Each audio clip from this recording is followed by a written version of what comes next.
अस्सलामुअलैकुम। हर सुबह की तरह बेलीडोना ने आंख खोली तो वही बिस्तर था और वही सुबह थी, मगर कुछ बदल सा गया था। उसके अंदर कुछ ऐसी तब्दीली आई थी जिसे वो समझ नहीं सकती थी। अलबत्ता ये फिक्र थी कि पिछली रात उसे क्या हो गया था। अचानक सर चकरा गया था। पारस ना संभालता तो वो गिर पड़ती। उसने दोनों बाजू में उसे उठाकर बिस्तर पर लाकर लिटा दिया। फिर उसकी आंखें बंद हो गई थी। इसके बाद पता न चला कि वो कब गहरी नींद सो गई थी। दूसरी सुबह वो ऐसे ही बेदार हुई जैसा कि हर सुबह होती है। वो एक भरपूर अंगड़ाई लेकर अपने बदन को कमान की तरह खींच कर उठ बैठी। गुसल वगैरह के लिए बाथरूम में चली गई। फिर देर तक ठंडे पानी से लुत्फ उठाती रही।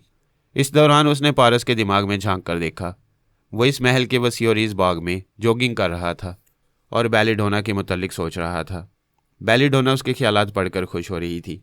उसने ये तय कर लिया था कि पारस को रोज़ सुबह और शाम चेक करती रहेगी। सुबह उसके ख्यालात पढ़ते वक्त याद आया कि पिछली रात पारस के ख्यालात नहीं पढ़े थे और ना ही अपने दिमाग को हदायत दी थी, बस अचानक ही बेवक्त सो गई थी। उसने लिबास तब्दील करने के बाद पारस को बुलाया। फिर पूछा, मुझे पिछली रात क्या हुआ था? वही जो आमतौर पर जवान लड़कियों को होता है। क्या होता है? जो फल की तरह पक जाती हैं, ना खाती हैं ना खाने देती हैं, उन्हें हिस्टीरिया के दौरे पड़ने लगती हैं। तुम पर भी यही दौरा पड़ा था। बकवास करते हो, क्या तुम कोई डॉक्टर हो? अपने मुंह से क्या तारीफ़ करूं? मरीज़ा बनकर आओ, शिफा पाओ, यकीन आ जाएगा। घुमा फिरा कर गुफ्तगू ना करो, सीधी तरह बताओ पिछली रात मुझे क्या हुआ था। इंसान के और उसके नसीब के सोने का कोई वक्त नहीं होता। फिर उलझी हुई बात कह रहे हो? सुलझी हुई बात यह है कि तुमने कभी इजाज़त नहीं दी कि मैं तुम्हें छू सकूं। कल बड़ी फराख दिली से मेरे दोनों बाजू में आ गई थी। अलग नहीं होना चाहती थी। वो उसके चोर ख्यालात पढ़ने लगी। चोर ख्यालात में कभी झूठ और खोट नहीं होता। तुम झूठ बोल रहे हो। मैं झूठा ही सही, मगर जो कुछ हुआ उस पर मैं रात भर शर्माता रहा। बकवास मत करो। शर्माने की कोई बात नहीं हुई और मर्द होकर शर्मा रहे हो, झूठे मक्कार। मैं तुम्हारा मामूल और ताबेदार हूँ। क्या तुम्हें अपने तनवीमी अमल पर भरोसा नहीं है? क्या कोई मामूल अपने आमिल से झूठ बोल सकता है? वो उलझ कर सोचने लगी और सोच सोच कर उलझने लगी। वह झुंझला कर बोली, मैं तो सो गई थी। मदहोशी में ऐसा ही लगता है जैसे सोते सोते वक्त गुजराओ। वैसे जो गुजर चुकी है उसे भूल जाओ। मैं तुम्हारा मुंह तोड़ दूंगी, दूर हो जाओ मेरी नज़रों से। वो जाने लगा। वो बोली, कहाँ जा रहे हो? जवाब देकर जाओ। जब मैंने नशा नहीं किया तो फिर मैं मदहोश कैसे हो गई थी? मैं एक डॉक्टर के तजुर्बात के मुताबिक जवाब दूंगा तो तुम यकीन नहीं करोगी। मुझे जवाब चाहिए। मैं नशे के बगैर मदहोश कैसे हो गई? हिस्टीरिया का एक दर्जा ऐसा है जहाँ मरीज़ा नशे के आलम में रहती है। उसे अंग्रेज़ी में इमोशनल हिस्टीरिया और अरबी में अल-शबाब अल-मदहोश अल-हिस्टीरिया कहते हैं। मैं पहली बार ऐसी बीमारी का नाम सुन रही हूँ। बीमारी ना बढ़ाओ, सदका दो। सदके में गोश्त बांटते हैं, बांटा ना जाए तो रखे ही रखे ख़राब हो जाता है। जाओ, भाग जाओ यहाँ से, गेट लॉस्ट। वो चला गया। वो बिस्तर पर औंधे मुँह गिर पड़ी। तकिए को सीने से लगाकर भींच कर सोचने लगी। उसके चोर ख्यालात झूठ नहीं कह सकते, मगर ये मेरी मर्ज़ी के बगैर क्या हो गया? ये तो अब मेरा मामूल और ताबेदार है। मेरा मफ्तू मगर फातिह ही बन गया। बेलीडोना का ख्याल था कि अनाता की पुश्त पर कोई पुरस्कार कुव्वत है। उस कुव्वत ने उसे गिरफ्तार करने और सजाए मौत पाने से बचाया था। ये गैर मामूली बात थी। बेलीडोना तजस्सुस में मुब्तला हो गई थी। उसने सोचा था कि अनाता के दिमाग में जाती रहेगी और उसके पीछे छुपी हुई पुरस्कार कुव्वत का सुराग लगाती रहेगी। बड़ी देर बाद अनाता का ख्याल आया। वो ख्याल ख्वानी की परवाज़ करके उसके अंदर पहुंच गई। उसके ख्यालात बताने लगे, अगर जेम्स ना फंसता तो मैं फंस जाती। गॉड इज़ ग्रेट, उसने मुझे बचा लिया। मैं एयरपोर्ट से बाहर आई तो जेम्स के भाई क्रिस्टोफर ने मुझे कैदी बना लिया। नशे में कहने लगा मैं उसे लाते मारूं। मैंने ऐसा कभी नहीं देखा। उसने मेरी हर लात पर नोटों की एक गड्डी दी, मुझे आज़ाद छोड़ दिया। मैं उसकी कार में मुसल्ला गार्ड के साथ बाहर गई और इस शहर की रौनकें देखती रही। मैंने सोचा किसी फ़्लाइट से वापस पेरिस चली जाऊं। फिर सोचा ये शहर मेरे लिए लकी है। यहाँ खुदा मुझे मुसाइब से बचा रहे और दौलतमंद बना रहे। मैं इस शहर में छुप कर रहूँगी और क्रिस्टोफर पर नज़र रखूँगी। अगर वो आइंदा भी पागलपन का मुजाहरा करेगा तो मैं उससे और ज़्यादा दौलत हासिल करूँगी। मैं गार्ड और ड्राइवर को धोखा देकर एक छोटे से कॉटेज में आ गई थी। एक बूढ़ी और एक बूढ़ा यहाँ रहते हैं। मैं पेइंग गेस्ट की हैसियत से कॉटेज में रहने लगी हूँ। मेरे अंदर यह एतमाद पैदा हो गया है कि कोई दुश्मन मुझे नुकसान नहीं पहुँचा सकेगा। खुदा मेरी मदद कर रहा है। बेलीडोना उसके ये ख्यालात पढ़ रही थी और समझ रही थी कि अनाता खुद इस पुरस्कार कुव्वत के बारे में नहीं जानती जो उसे हासिल हो रही है। वो किसी के मामूला और ताबेदार भी नहीं थी। बेलीडोना के पास इतना वक्त नहीं होता था कि वो बार बार उसके पास आती जाती रहे। उसने अपने एक टेलीपैथी जानने वाले मामूल को उसकी निगरानी पर मामूर कर दिया और उसे समझा दिया कि जब भी उसके साथ कोई गैर मामूली बात हो तो वो फ़ौरन उसे आगाह करे। उसने अपने मामूल को क्रिस्टोफर के दिमाग में भी पहुंचाया, क्योंकि वो और उसके हवारी अनाता को तलाश कर रहे थे। पिछली रात क्रिस्टोफर बोतल से नीट विस्की पीकर होशो हवास से बेगाना हो गया था। दूसरी सुबह तक सोता रहा। जब आंख खुली तो सोचने लगा इतनी देर तक क्यों सोता रहा। वो अपने दिमाग पर बोझ महसूस कर रहा था। फिर उसे याद आया कि वो पानी या सोडा मिलाए बगैर खालिस विस्की पीता रहा था। फिर उसे अनाता का ख्याल आया। वो फौरन ही उठकर बैठ गया। उसे याद आने लगा जब पहले और दूसरे पैक का नशा नहीं चढ़ा था तब से वो बहकी बातें अनाता से करता रहा था। फिर ये भी याद आया कि वो लाते मारने को कहता रहा और वो लाते मारती रही और उसके सेफ से नोटों की गड्डियाँ निकालती रही। वो फौरन ही बिस्तर से उतरकर अलमारी के पास आया। उसे खोलने के बाद आयरन सेफ को खोलकर देखा तो आधे से ज़्यादा सेफ खाली नजर आया। वो बहुत ज़्यादा रकम समेट कर ले गई थी। उसने मुलाजमों को और बाहर पहरा देने वाले गार्ड्स को बुलाया। उनसे पूछा अनाता कहाँ है। गार्ड ने कहा आपने हुक्म दिया था कि वो जहाँ जाना चाहे मैं उसे ले जाऊँ और उसके अहकामात की तामील करता रहूँ। ये बताओ वो कहाँ है। पता नहीं सर। उसने एक शॉपिंग सेंटर के सामने मुझे और ड्राइवर को गाड़ी में रहकर इंतज़ार करने को हुक्म दिया था। फिर वो शॉपिंग सेंटर के अंदर गई। हम 2 घंटे तक उसका इंतज़ार करते रहे। वो शॉपिंग करती रही लेकिन वापस नहीं आई। यानी वो तुम्हें उल्लू बनाकर चली गई। You nonsense. मैं तुम्हें गोली मार दूंगा। जाओ उसे तलाश करो। सर हम पिछली रात से अब तक उसे तलाश करते रहे। हम 30 बंदे थे। पूरे शहर में कोई ऐसी जगह नहीं छोड़ी जहाँ उसके छुपने का इम्कान था लेकिन वो कहीं नज़र नहीं आई। दूसरे गार्ड ने कहा शायद वो यह शहर छोड़कर जा चुकी है। क्रिस्टोफर ने अलमारी की एक दराज खोलकर कहा मैंने उसका पासपोर्ट छीन कर रख लिया था। ये देखो पासपोर्ट। वो मुल्क से बाहर नहीं गई है। उसे पूरे जावा में तलाश करो। ये भी हो सकता है कि वो आसपास के जजीरों में छुपी हो। उसे कहीं से भी पकड़ कर लाओ। अनाता तफरी और खेल तमाशों में मगन थी। जकार्ता के जुनूब में मीलों दूर तक फैला हुआ पार्क था। इस पार्क का नाम तमान मनी है। इसके एक सिरे से दूसरे सिरे तक पैदल तफरी करना मुश्किल है। इस मुश्किल को आसान करने के लिए कई मिनी ट्रेनें मुख्तलिफ हिस्सों में चलती रहती हैं। इसके अलावा मिनी कारें भी हैं। एक पहाड़ी से दूसरी पहाड़ी तक फासला तय करने के लिए केबल चेयर हैं। इनमें बैठकर बुलंदी से इस खूबसूरत पार्क का नज़ारा किया जा सकता है। अनाता कभी मिनी ट्रेन में और कभी मिनी कारों में एक जगह से दूसरी जगह जा रही थी। वहाँ एक मसनूई जंगल और मसनूई आबशार बनाया गया है जहाँ पहुँचकर यूँ लगता है जैसे शहर और इंसानों से दूर वाकई किसी हरे भरे जंगल में आ गए हों। अनाता ने भी यही महसूस किया। जंगल में पहुंचकर आबशार के करीब आकर यूं लग रहा था जैसे किसी जंगल में खो गई हो। नोटिस बोर्ड पर लिखा हुआ था कि तन्हा जंगल में ना जाएं। एक गिरोह की सूरत में रहना बेहतर है। जंगल फिर जंगल होता है। ख्वाह वो असली हो या मसनूई, वारदात कहीं भी हो जाती है। बेलीडोना के मातहत ख्यालख्वानी करने वाले ने आकर कहा मैडम इस वक्त अनाता पार्क के जंगल में गई है जबकि उसे तन्हा नहीं जाना चाहिए। वहाँ कुछ भी हो सकता है। बेलीडोना ने ख्यालख्वानी की परवाज़ की फिर उसके दिमाग में पहुँच गई। इस जंगल में ऐसे इंतजामात थे कि खुफिया स्पीकर जगह जगह लगे हुए थे जिनके ज़रिए वक्फे वक्फे से मुख्तलिफ जानवरों की आवाज़ें सुनाई दे रही थीं। चौपायों के अलावा परिंदों की भी आवाज़ें सुनाई देती थीं। कुछ दूर जाने के बाद अनाता ने 2 जंगली देखे। इंसान थे मगर जंगली थे। बदन पर लिबास नहीं था। कमर से दरख्त के पत्ते बांधे हुए, हाथों में तेज़ नोकीले भाले लिए उसे घूर रहे थे। ऐसे कई जंगली बाशिंदे पार्क इंतज़ामिया के मुलाजिम थे। वहाँ आने वालों की तफरीह के लिए जंगलियों जैसी हरकतें करते थे। लेकिन वो 2 मुलाजिम जो जंगली बने हुए थे, अनाता पर उनकी नीयत ख़राब हो गई। वो उनकी नीयत को भांप कर उनसे कतराने लगी। वो भी उसके पीछे चलने लगे। वो दौड़ने लगी तो वो उसे और दौड़ाने लगे। वो हाँफते हुए बोली मेरे पीछे क्यों आ रहे हो। एक ने कहा तुम सामने आ जाओ तो हम पीछे नहीं आएंगे। दूसरे ने कहा तुम बड़ी खूबसूरत हो, हमारी ख्वाहिश पूरी कर दो, दोस्त बन जाओ, फिर हम तुम्हें पूरे जंगल की सैर कराएंगे। वो चीखने लगी चले जाओ, मेरे पीछे ना हो। बेलीडोना उन दोनों के अंदर पहुंच गई और ये मालूम कर चुकी थी कि वो उसके लिए ललचा रहे हैं। वो चाहती तो अनाता को उनसे बचा सकती थी लेकिन वो देखना चाहती थी कि इस बार भी कोई पुरस्कार कुव्वत उसे बचाती है या नहीं। अचानक अनाता के दिमाग में अंधेरा फैल गया। उसके अंदर ऐसी वीरानी और सन्नाटा छा गया जैसे उसकी मौत हो गई हो। खुद अनाता की सोच की लहरें सुनाई नहीं दे रही थीं। बेलीडोना हैरान रह गई। अनाता की दिमागी हालत समझ में नहीं आई। अगर उसकी सोच की लहरें गुम हो गई थी और दिमाग तारीक हो चुका था तो उसे मर जाना चाहिए था, लेकिन उसकी ज़िंदगी के आसार मिल रहे थे। इस तारीकी में जंगली दरिंदों की आवाज़ें सुनाई दे रही थीं। उन 2 जंगलियों की आवाज़ें भी यूं आ रही थी जैसे वो आपस में लड़ रहे हों और एक दूसरे से मार खाकर चीखें मार रहे हों। वो दिमागी तौर पर हाजिर होकर हैरानी से सोचने लगी ऐसा तो कभी नहीं होता कि दिमाग तारीक हो जाए, अपनी सोच की लहरें भी डूब जाएं और फिर भी इंसान जिंदा रहे। उसने पारस के दिमाग में पहुंचकर कहा एक अजीबोगरीब बात हो रही है। वो पुरस्कार लड़की अनाता जो पेरिस से यहाँ हमारी हमसफ़र थी, उसका दिमाग मुर्दा हो चुका है, इसके बावजूद वो जिंदा है। पारस ने कहा यह कैसे हो सकता है। अगर तुम मुझे ख्याल खाने की इजाज़त दो तो मैं उसकी दिमागी हालत के बारे में मालूम करूँगा। वो पारस के साथ अनाता के दिमाग में आई। उस वक्त तक तमाशा ख़त्म हो चुका था। उसके दिमाग से तारीकी छट गई थी। जंगल रोशन हो गया था और वो दोनों जंगली कहीं गुम हो गए। अनाता की सोच पढ़ते रहने से उसे मालूम हुआ कि वो दोनों उसके लिए लड़ रहे थे। उनमें से हर एक यही चाहता था कि पहले वो उसे हासिल करे। औरत के लिए सारी दुनिया लड़ती है, वो भी लड़ पड़े। उनकी लड़ाई एक दूसरे के लिए जानलेवा साबित हो रही थी। वो बुरी तरह जख्मी होते रहे, फिर ज़मीन पर गिर पड़े। अनाता वहाँ से भागती हुई आबशार के पास आ गई थी और अब इस जंगल से निकल रही थी। पारस ने कहा, तुम कह रही थी अनाता के दिमाग मुर्दा हो चुका है, वो तो जिंदा है। तुमने उसकी वो दिमागी हालत नहीं देखी जो मैं देख चुकी हूँ। उसका दिमाग तारीख हो चुका था, सोच की लहरें ख़त्म हो चुकी थी। कोई ज़बरदस्त टेलीपैथी जानने वाला उसका मुहाफिज बना हुआ है।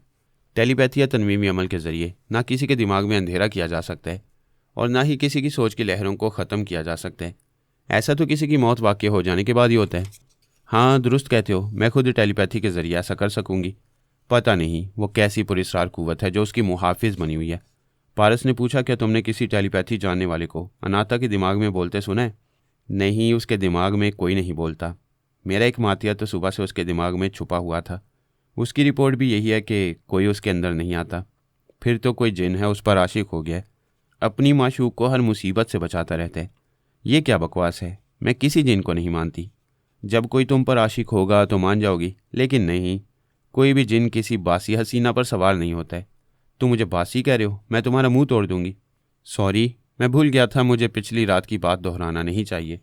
वो झुंझलाकर बोली, बकवास मत करो, मैं सोच सोच कर परेशान हो रही हूँ। मेरे साथ कुछ नहीं हुआ है और अगर कुछ होने का यकीन हो जाए तो मैं तुम्हें जिंदा नहीं छोड़ूंगी।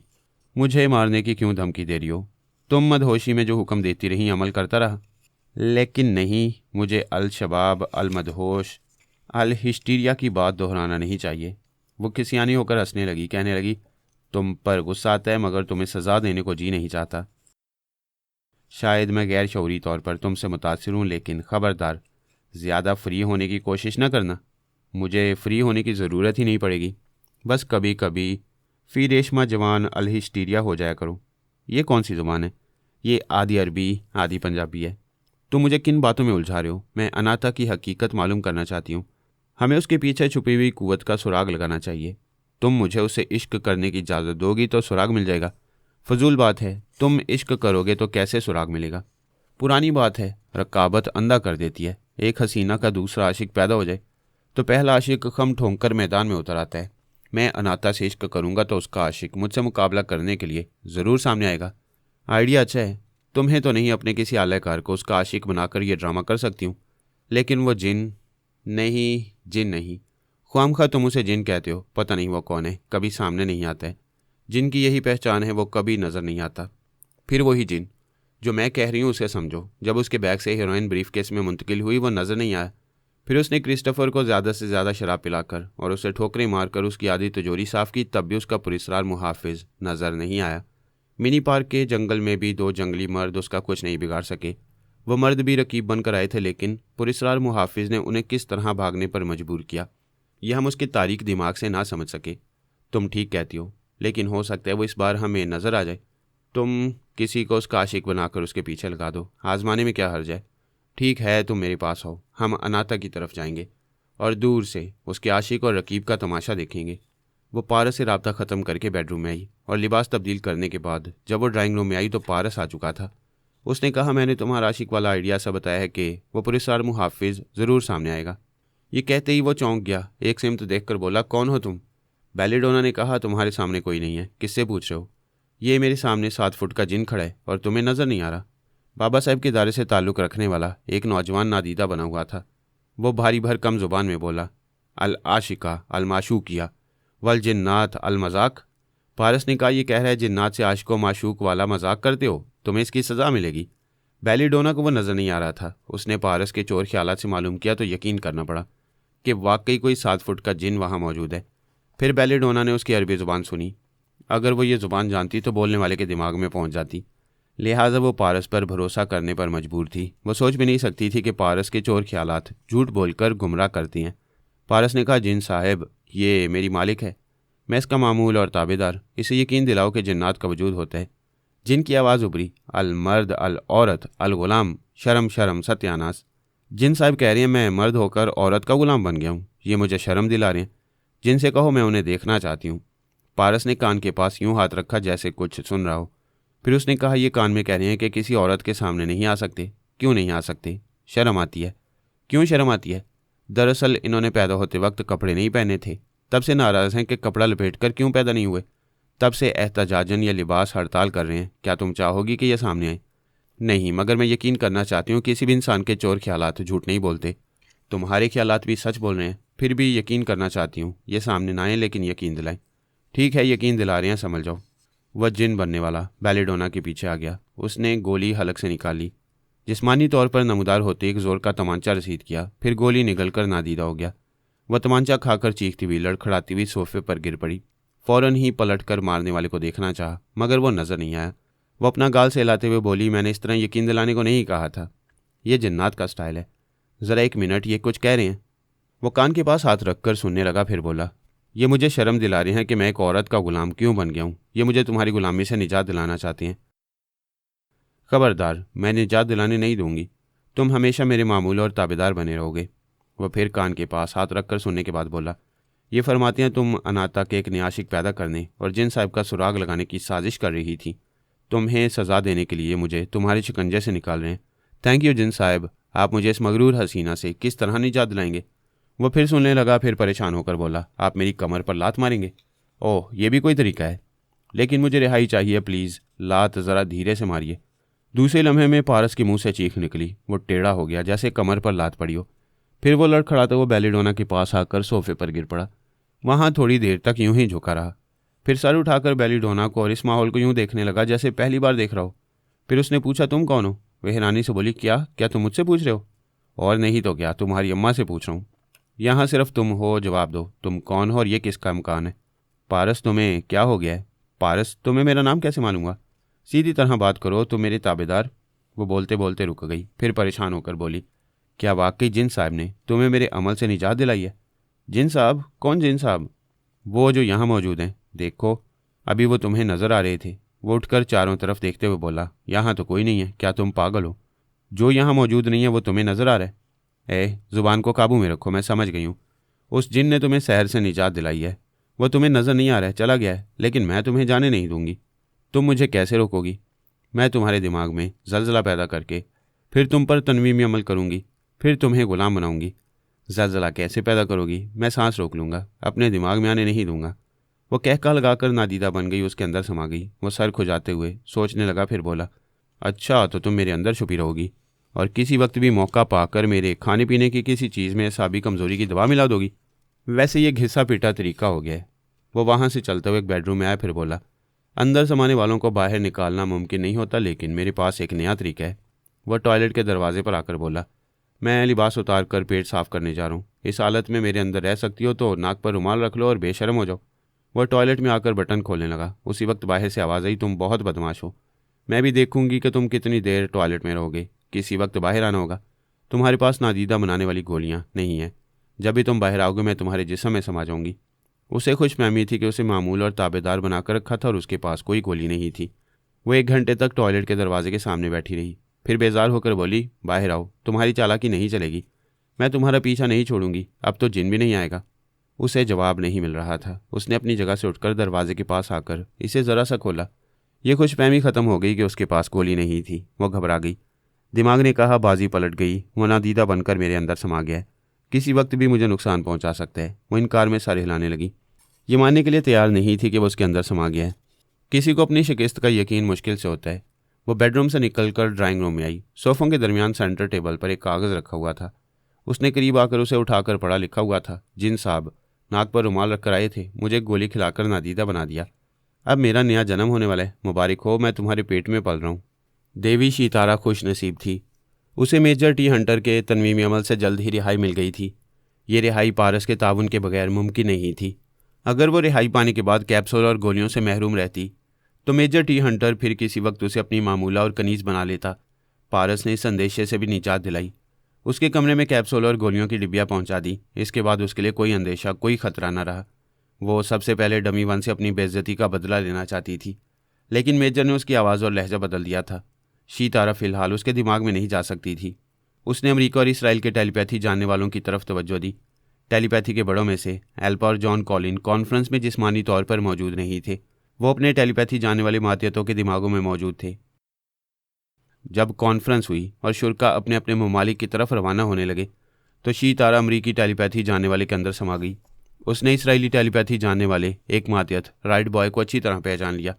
सोचा था कि अमेरिका में कामयाबी हासिल करने के बाद वो इसराइल जाएगी तो राइट बॉय को तलाश करके उसे ज़रूर ट्रैप करेगी। वो जिस अमरीकी मातियत ख्याल ख्वानी करने वाले के जिस्म में समाई थी उसका नाम वाइज ट्रूमैन था। उसका बॉस जॉन कॉलिन उसके अंदर जाता रहता था और उसके ज़रिए दुश्मनों की चालों को समझने की कोशिशें करता रहता। इस कॉन्फ्रेंस में वो सिर्फ मुझे और सोनिया को दुश्मन समझता था। हमारे जिस्मों में वो अपने आलाकारों को पहुंचा चुका था। उसने शी तारा को वहां नहीं देखा, इसलिए उससे बिल्कुल बेखबर था। वो वाइज ट्रूमैन के अंदर समाकर वॉशिंगटन पहुंच गया। वाइज एक छोटे से बंगले में रहता था। उसे हुक्म दिया गया कि वह बंगले से बाहर नहीं जाएगा। उसका आला अफसर जॉन कॉलिन उससे मिलने आ रहा था। जॉन कॉलिन नादान नहीं था, उसने अपनी डमी को भेजा। वाइज ने उसे अपना आला अफसर जॉन कॉलिन समझकर कहा, सर आप कॉन्फ्रेंस के दौरान मेरे पास आते रहे और तमाम ज़रूरी मालूमात हासिल करते रहे। क्या आप मेरे काम से मुतमईन हैं? हाँ, कॉन्फ्रेंस में तुम मेरे बहुत अच्छे मुआविन बने रहे। मैं अभी जजीरे में जा रहा हूँ। वहाँ ट्रांसफार्मर मशीन के ज़रिए 2 नए टेलीपैथी जानने वालों का इजाफा किया जाएगा। तुम्हारे लिए एक खुशखबरी है। कैसी खुशखबरी? मैं तुम्हारे काम से बहुत खुश हूँ। आज जो नए टेलीपैथी जानने वाले तैयार होंगे उनमें से एक को तुम्हारा मातहत बनाऊंगा। Thank you sir. तुम इसी बंगले में रहो, मैं जजीरे से वापस तुम्हारे पास आऊँगा। शी तारा से डमी जॉन कॉलिन के अंदर समा गई। उसने सोचा कि इसके दिमाग में जाए तो वो सांस रोक लेगा, ये भेद खुल जाएगा कि दुश्मन आसपास मौजूद है। वो धोखा खा गई। ट्रांसफार्मर मशीन से पैदा होने वालों के दिमागों पर कब्जा जमाने के लिए वो जॉन कॉलिन के अंदर समाकर उसके साथ जाने लगी। वो ड्राइव करता हुआ यूनिवर्सिटी के गेट पर आया। वहाँ एक नौजवान लड़की खड़ी हुई थी। कार रुकते ही वो दरवाज़ा खोलकर अगली सीट पर आ गई। डमी जॉन कॉलिन ने कार स्टार्ट करके आगे बढ़ाते हुए कहा, जीनी, तुमने योगा में महारत हासिल की है, इसलिए तुमसे दोस्ती कर रहा हूँ, वरना मेरे बेशुमार नादीदा दुश्मन है। वो तुम्हारे दिमाग में पहुंचकर मेरे बहुत से राज मालूम कर सकती हैं। वो समझ रहा था कि लंदन कॉन्फ्रेंस से जितने भी नादीदा दुश्मन वाइज के अंदर समा कर आए होंगे, अब वो उसे जॉन कॉलिन समझकर उसके अंदर छुपे होंगे। उसने उन्हें यह सुनाने के लिए कहा कि जीनी योगा में महारत हासिल कर चुकी है, ताकि कोई उसके दिमाग में ना जाए। इस वक्त शी तारा के अलावा मेजर टी हंटर और एल्पा का एक नादीदा अलहकार भी उस डमी के अंदर था। यानी 3 शिकारी थे और शेर की जगह गधे को शिकार करने के रास्ते पर चल पड़े थे। जीनी कार में बैठने के बाद रोमांस करने लगी। ऐसी हरकतें करने लगी कि शी तारा उसके अंदर मौजूद नहीं रह सकती थी। वो उसके अंदर से निकलकर पिछली सीट पर आ गई और उसकी तरफ से मुंह फेर कर खिड़की के बाहर देखती रही और दिल ही दिल में उन्हें गालियां देती रही। वो कार एक झील के बहुत बड़े अहाते में दाखिल हुई। वो कार रोक कर जीनी से बोला, मेरा इंतज़ार करो, मैं अभी आता हूँ, फिर हम जजीरे में जाकर ऐश करेंगे। वो कार से निकलकर जेल की इमारत के अंदर आया, फिर जेलर के कमरे में पहुंचा। जेलर ने उठकर उसे मुसाफिया किया, फिर कहा, आइए मिस्टर जॉन, आपके लिए कमरा खाली है। वो दोनों जेल की कोठरियों के दरमियान से गुजरते हुए एक कोठरी में पहुंचे। जेलर ने ताला खोल दिया। डमी जॉन कॉलिन उस कोठरी के अंदर गया। जेलर ने उसके आहनी सलाखों वाले दरवाजे को दोबारा लॉक कर दिया। उसके अंदर समाकर आने वाले हैरान थे कि वह आहनी सलाखों के पीछे कैदी क्यों बन गए। वह एक कुर्सी पर बैठकर बोला, जो लोग मेरे अंदर समाये हुए हैं वो अब मेरे ख्यालात पढ़ सकती हैं।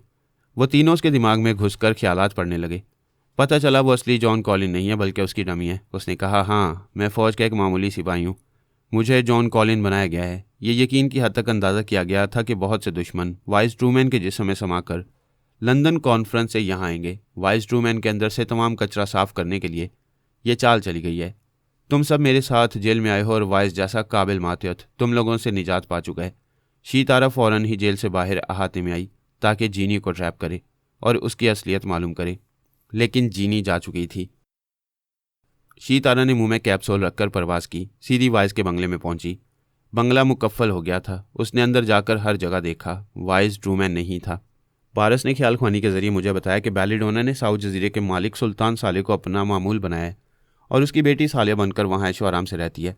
सुल्तान सहरज़दा और उसे अपनी बेटी समझ रहा है, जबकि उसकी अपनी बेटी सालिया कैदोबंद की सऊबतें उठा रही है। पारस ने बेलीडोना को अपने ज़ेर असर लाकर उसके ख्यालात पढ़े। ये मालूम किया कि बेलीडोना ने सालिया पर तनवीमी अमल करके उसका ब्रेन वॉश किया है, उसके जहन से माजी की तमाम बातें भुला दी हैं और उसे एक मकान में कैद रखा है। वो मामूला है, उसके हुक्म के बगैर बाहर नहीं निकलती है। उसकी निगरानी के लिए एक मर्द और औरत को रखा गया है। पारस चाहता था कि दोबारा सालिया का ब्रेन वॉश करके उसकी माजी की तमाम बातें उसे याद दिलाई जाएं और उसे बाप के पास पहुंचाकर उसके तमाम हकूक़ वापस दिलाए जाएं। मैंने कहा, बेटे, ये कोई मुश्किल काम नहीं है, लेकिन मैं और तुम्हारी मम्मा इस सिलसिले में कुछ नहीं करेंगे। क्योंकि हमारे जिस्मों में कई दुश्मन साया बनकर समाये हुए हैं। हम उनसे निमटने के बाद ही कोई काम करेंगे। पारस ने कहा, मैं समझ रहा हूँ। आप और ममा सालिया की मदद करने जाएंगे तो आपके अंदर छुपे हुए दुश्मन सालिया से लेकर सुल्तान और बेलेडोना तक बहुत सी अहम बातें मालूम करते रहेंगे। बिल्कुल यही बात है। मैं बाबा साहब के इदारे से चंद टेलीपैथी जानने वाले शिकागो भेजूंगा। वो सालिया को बाबा साहब के इदारे में ले आएंगे। मैंने जनाब तबरेज़ी से इस सिलसिले में बात की। उन्होंने कहा, सालिया जिस हाल में भी है फिक्र न करो, अल्लाह ताला जो करता है बेहतरी के लिए करता है। सालिहा इस इदारे में आ जाएगी। कॉन्फ्रेंस ख़त्म हो चुकी थी। तमाम शुरा वापस जा रहे थे। मैं और सोनिया बातें करते वक्त ये ख्याल रखते थे कि हमारे अंदर और आसपास जो नादीदा लोग हैं वो हमारी बातें सुन रहे हैं। अगर कोई अहम राज की बात होती तो मैं सोनिया के दिमाग में पहुंचकर वो बात करता, वरना हम ऐसी गुफ्तगू करते थे जिससे दुश्मनों को इत्मीनान होता कि हम उनसे बिल्कुल बेखबर हैं। सोनिया ने कहा, सब लोग जा रहे हैं, तुम्हारा क्या ख्याल है? क्या किसी मिशन पर जाने का इरादा है? हाँ, मैं इसराइल जाऊँगा। कुछ अरसे तक तेल अवीव में रहूँगा। यानी यहूदियों के खिलाफ किसी मिशन पर जा रहे हो? इसराइल के जो यहूदी जासूस हमारे अंदर छुपे हुए थे, हमारी ये बातें सुनकर उनके कान खड़े हो गए। मैंने कहा, हाँ, बात यह है कि अल्पा माँ बनने वाली है। जब वो जचकी के वक्त दर्द ज़ा में मुब्तला होगी तो मेरी सोच की लहरों को महसूस नहीं करेगी। मैं आसानी से उसे अपनी मामूला और ताबेदार बना लूँगा। बहुत अच्छा आइडिया है। मैंने भी उसकी माँ बनने वाली बात सुनी है, मगर मुझे ये ख्याल नहीं आया कि जचकी के वक्त उसे ट्रैप किया जा सकता है। ये बहुत ज़बरदस्त आइडिया है। कब जा रहे हो? कल सुबह की फ़्लाइट से जाऊँगा। तुम सुनाओ, तुम्हारा इरादा क्या है? मैं कल दोपहर की फ़्लाइट से अमेरिका जाऊँगी। वहाँ जाकर क्या करोगी? इस मुल्क में अब हमारी किसी से दोस्ती है न दुश्मनी। क्या वहाँ तुम्हारा कोई ज़ाती काम है? फ़िलहाल ज़ाती है, लेकिन किसी भी मुल्क ने मेरे खिलाफ कोई हरकत की तो मेरा वो काम ज़ाती नहीं रहेगा, सबके लिए अजाब बन जाएगा। भाई, ऐसा क्या काम है? तुम जानते हो खलाई जोन के मॉन्की मास्टर से मेरी कितनी दोस्ती थी, आज भी है। वो मुझ पर अंधा एतमाद करता है। वो तो जा चुका है। नहीं, आ चुका है। क्या कह रही हो? सच कह रही हूँ। क्या वो खलाई जोन में नहीं गया है, वापस ज़मीन पर आ गया है? हाँ, तुम पहले शख्स हो जिसे मैं ये राज बता रही हूँ। उसने आज सुबह मुझसे रब्ता किया था। कह रहा था वाशिंगटन में एक जगह छुपा हुआ है, लेकिन हमेशा रूपोश रहना नहीं चाहता। मैं उसकी मदद करूँ। अच्छा, तो तुम उसकी मदद करने जा रही हो? हाँ, बेचारा मॉन्की मास्टर। वो वाकई बेचारा है। उसकी फ़ौज नहीं रही, उसकी ताकत नहीं रही। उसे अमेरिका में जो देखेगा गोली मार देगा। उसे मार डालना इतना आसान नहीं। वारजी तौर पर यहाँ तनहा है। उसके साथ कमांडर और चंद मॉन्की मैन जिंदा बच गए थे। वो खलाई जोन में गए हैं। मॉन्की मास्टर ने हुक्म दिया है कि इस बार ज़्यादा तादाद में जानिसार बंदरों की फ़ौज तैयार करे। नादीदा बनाने वाली गोलियों, फ्लाइंग कैप्सूलों और जदीद हथियारों की कमी न रहे। जब वो ज़मीन से सिग्नल दे तो खलाई जोन से बंदरों की फ़ौज चली आए। यानी हमारी दुनिया में खलाई मखलूक का ख़तरा बाकी है। तुम जब चाहोगी मॉन्की मास्टर के ज़रिए उस मखलूक को यहाँ बुला लोगी। यहाँ नहीं, जहाँ हमारे खिलाफ और इस्लामी ममालिक के खिलाफ साजिशें होंगी, मैं वहाँ उन्हें बुलाऊंगी। लेकिन सोनिया, तुम उन्हें एक मुल्क के खिलाफ बुलाओगी, वो पूरी दुनिया में फैल जाने की कोशिश करेंगे। नहीं करेंगे। पहले भी हमने उन्हें रूस, अमेरिका और इसराइल से आगे नहीं बढ़ने दिया। आइंदा भी वो 2-3 ममालिक तक महदूद रहेंगे, किसी चौथे मुल्क में कदम नहीं रखेंगे। ये तो ठीक है, लेकिन उन खलाई बंदरों की सबसे बड़ी कमज़ोरी औरतें हैं। वो यहाँ आकर औरतों के जाल में फिर फंसेंगे और फिर बेमौत मारे जाएंगे। ऐसा नहीं होगा। हमारी दुनिया में आने से पहले तमाम बंदरों को एक मखसूस इंजेक्शन लगाया जाएगा, जिसका असर 1 बरस तक रहेगा। 1 बरस तक कोई खलाई बंदर यहाँ की किसी औरत में दिलचस्पी नहीं लेगा।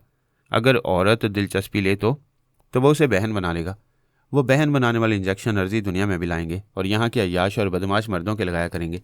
सोनिया, मेरा मशवरा है कि खलाई बंदरों को यहाँ ना आने दो।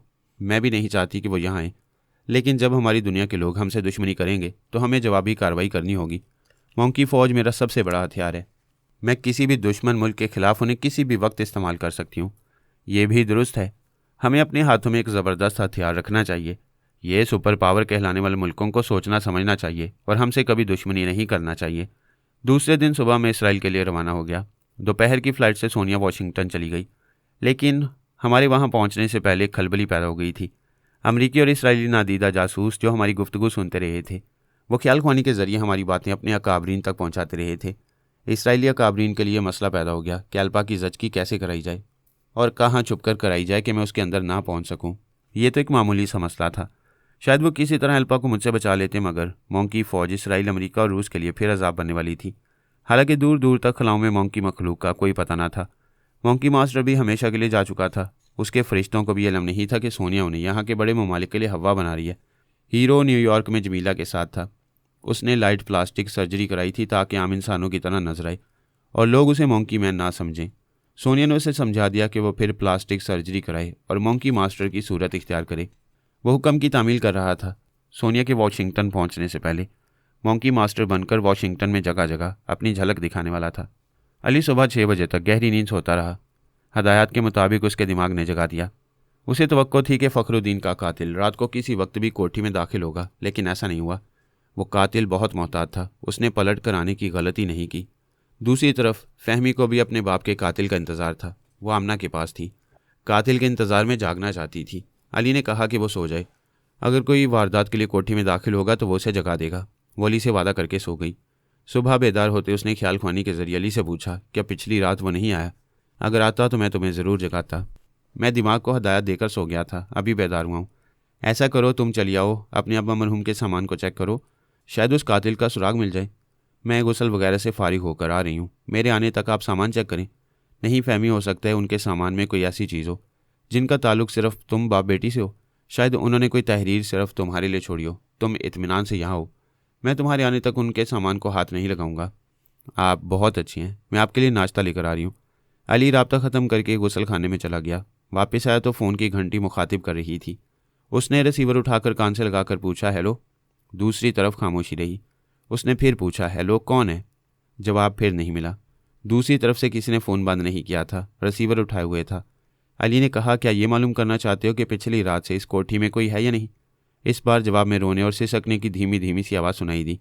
वो आवाज़ नुस्वानी थी। उसने हैरानी से पूछा, तुम कौन हो, क्यों रो रही हो? वो सिसकते हुए बोली, क्या तुम फ़खरुद्दीन के मुंह बोले भतीजे और उनके मोहसिन हो?